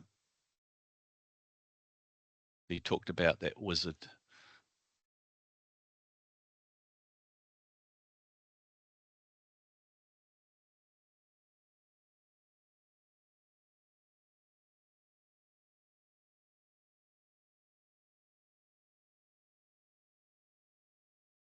Meaning you can probably come up with some weird and wonderful designs. Um, yeah.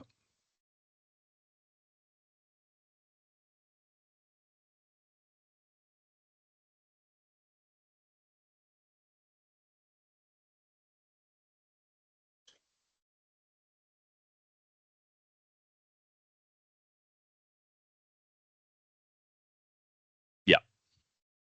You know, when I showed you yesterday that 3D viewer of, so that's the type of thing they're talking about. Yeah.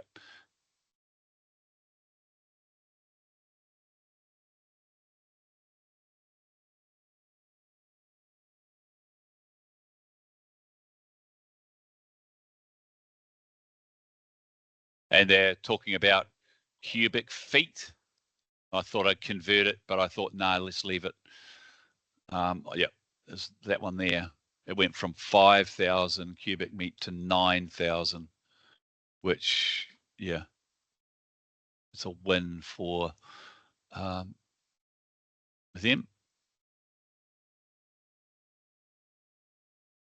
Framers, carpenters, LBPs.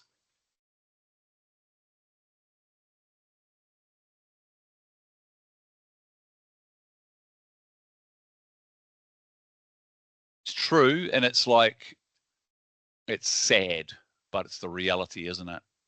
You know, if we're going to use like a book like 3604 to build our buildings and it costs lots of money, or are you going to use something like this, then with, I mean, it's the same with everything. My wife's a wedding dress designer. She does wedding dresses, she does clothes fashion. You know, you start out doing fashion and with the big dream of so on. But as the years have gone by, there's very small amount of manufacturers and designers in New Zealand that can make money out of it. It's the nature of the beast, you know. I might, look last night.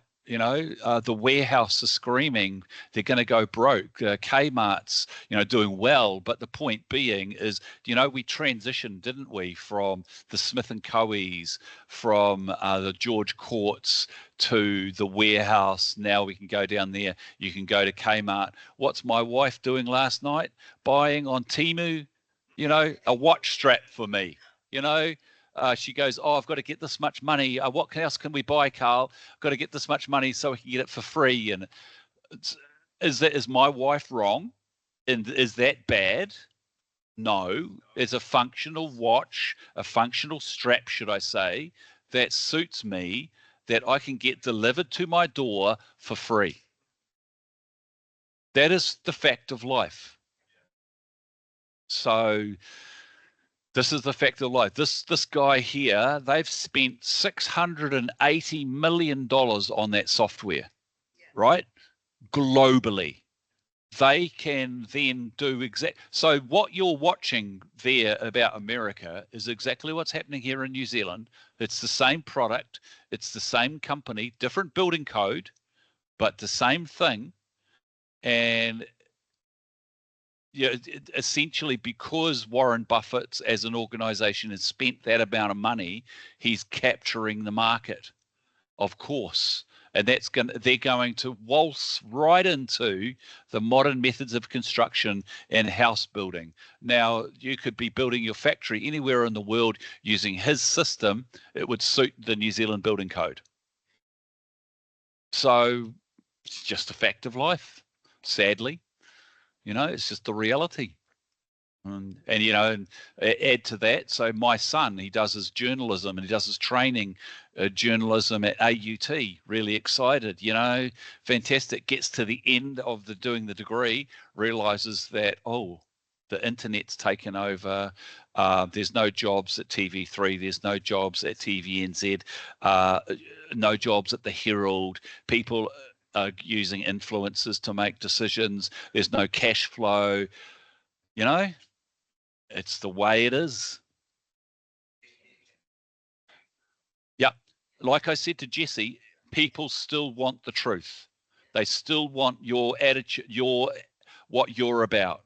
You've still got a story to tell. It's just going to be told in a different way. YouTuber. He wants to go to Japan, Nintendo, and look at them just out of his own interest. I said, why don't you go with the intention that you're going to do interviews with Nintendo? Because you can talk to a Nintendo and with gaming and movies and everything till you're blue in the face.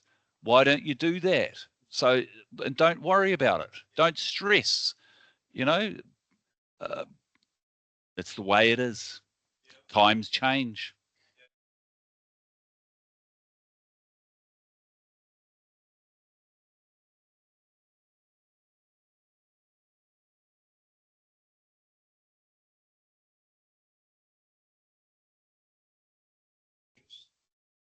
Yeah, it's that fact that it. Did you see it? It's like cutting and cutting and cutting at the same time. It's like, wow, that's freaky.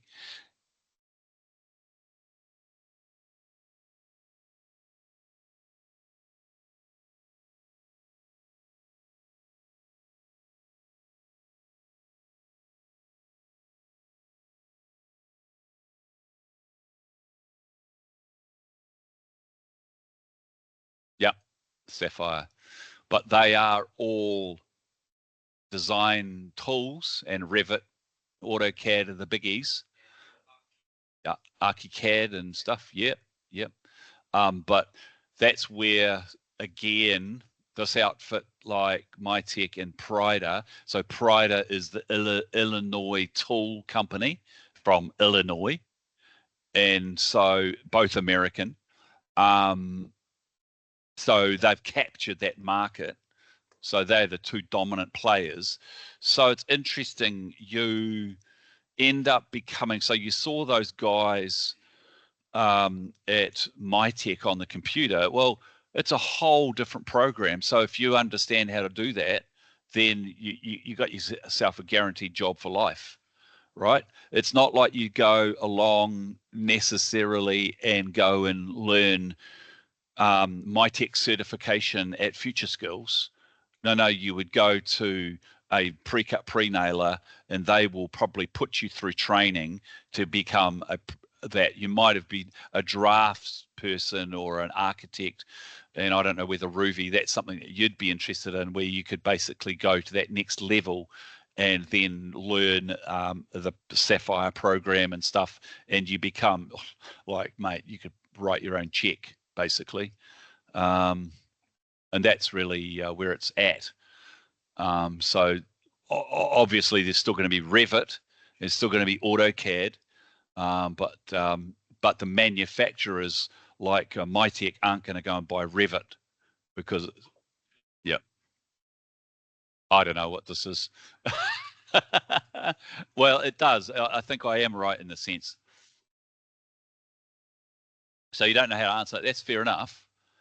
The twisting moment on trusses is the pressure it twists. It can twist one way or the other under pressure from the wind or whatever. So they do create twisting moments. Trusses create twisting moments. They bend and they move, but like talking millimeters, right? But they do move.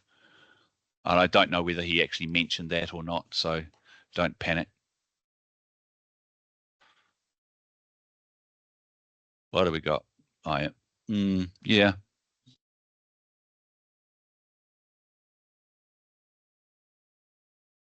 So remember, probably this is related to the video. So I suppose false trusses. You can get trusses made of steel. Yep. But I suppose in the context of this video, yeah. All right. But we still want to know who the winner is, okay? Number 3 for whoever that is. You. No? Number 1, who is it? Oh, wait. Great. Fantastic.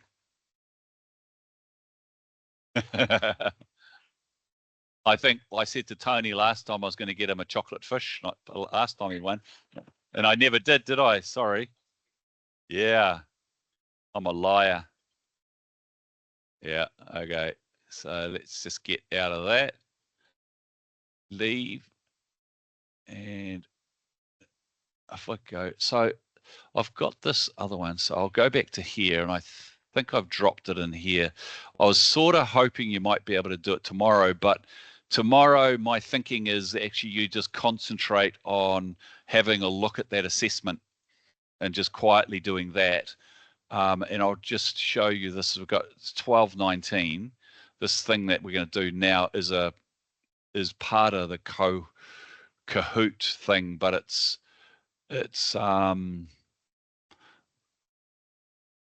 like a program. Now I just sort of just check if I put it in here.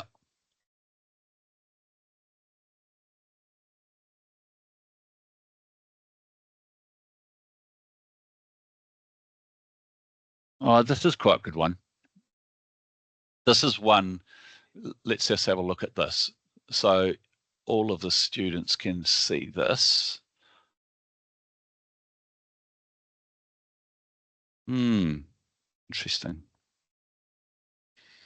I go to settings.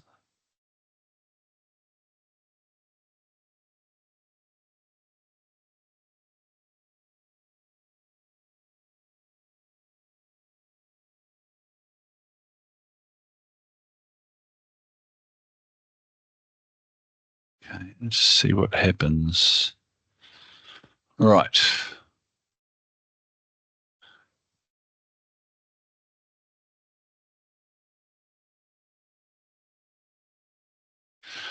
So as you can see the little buttons on there, what happens is the actual video stops and then it's questions. Yeah. So I'll just see if I can share that with the students. So what I was saying is if you don't hear the sound on this at your end, you can have a look at it inside Moodle anyway. It's under, I'll go back to it here. It's under Dunedin Dunedin floor activity. Okay, so that's what we were looking for. Okay, if you guys don't get the chance to hear it at your end, so let's do that. So press on that, and then go here, and I'll open it up. So I sort of followed these people as well. So they're a young couple that had a little minor dwelling, and then they've basically built a house in Dunedin, and then they had a fail on their final, and so I convert it, and I technically could put lots of questions answer exercises in there, but I can't be bothered. So it'll be fine. It's cute. So let's go.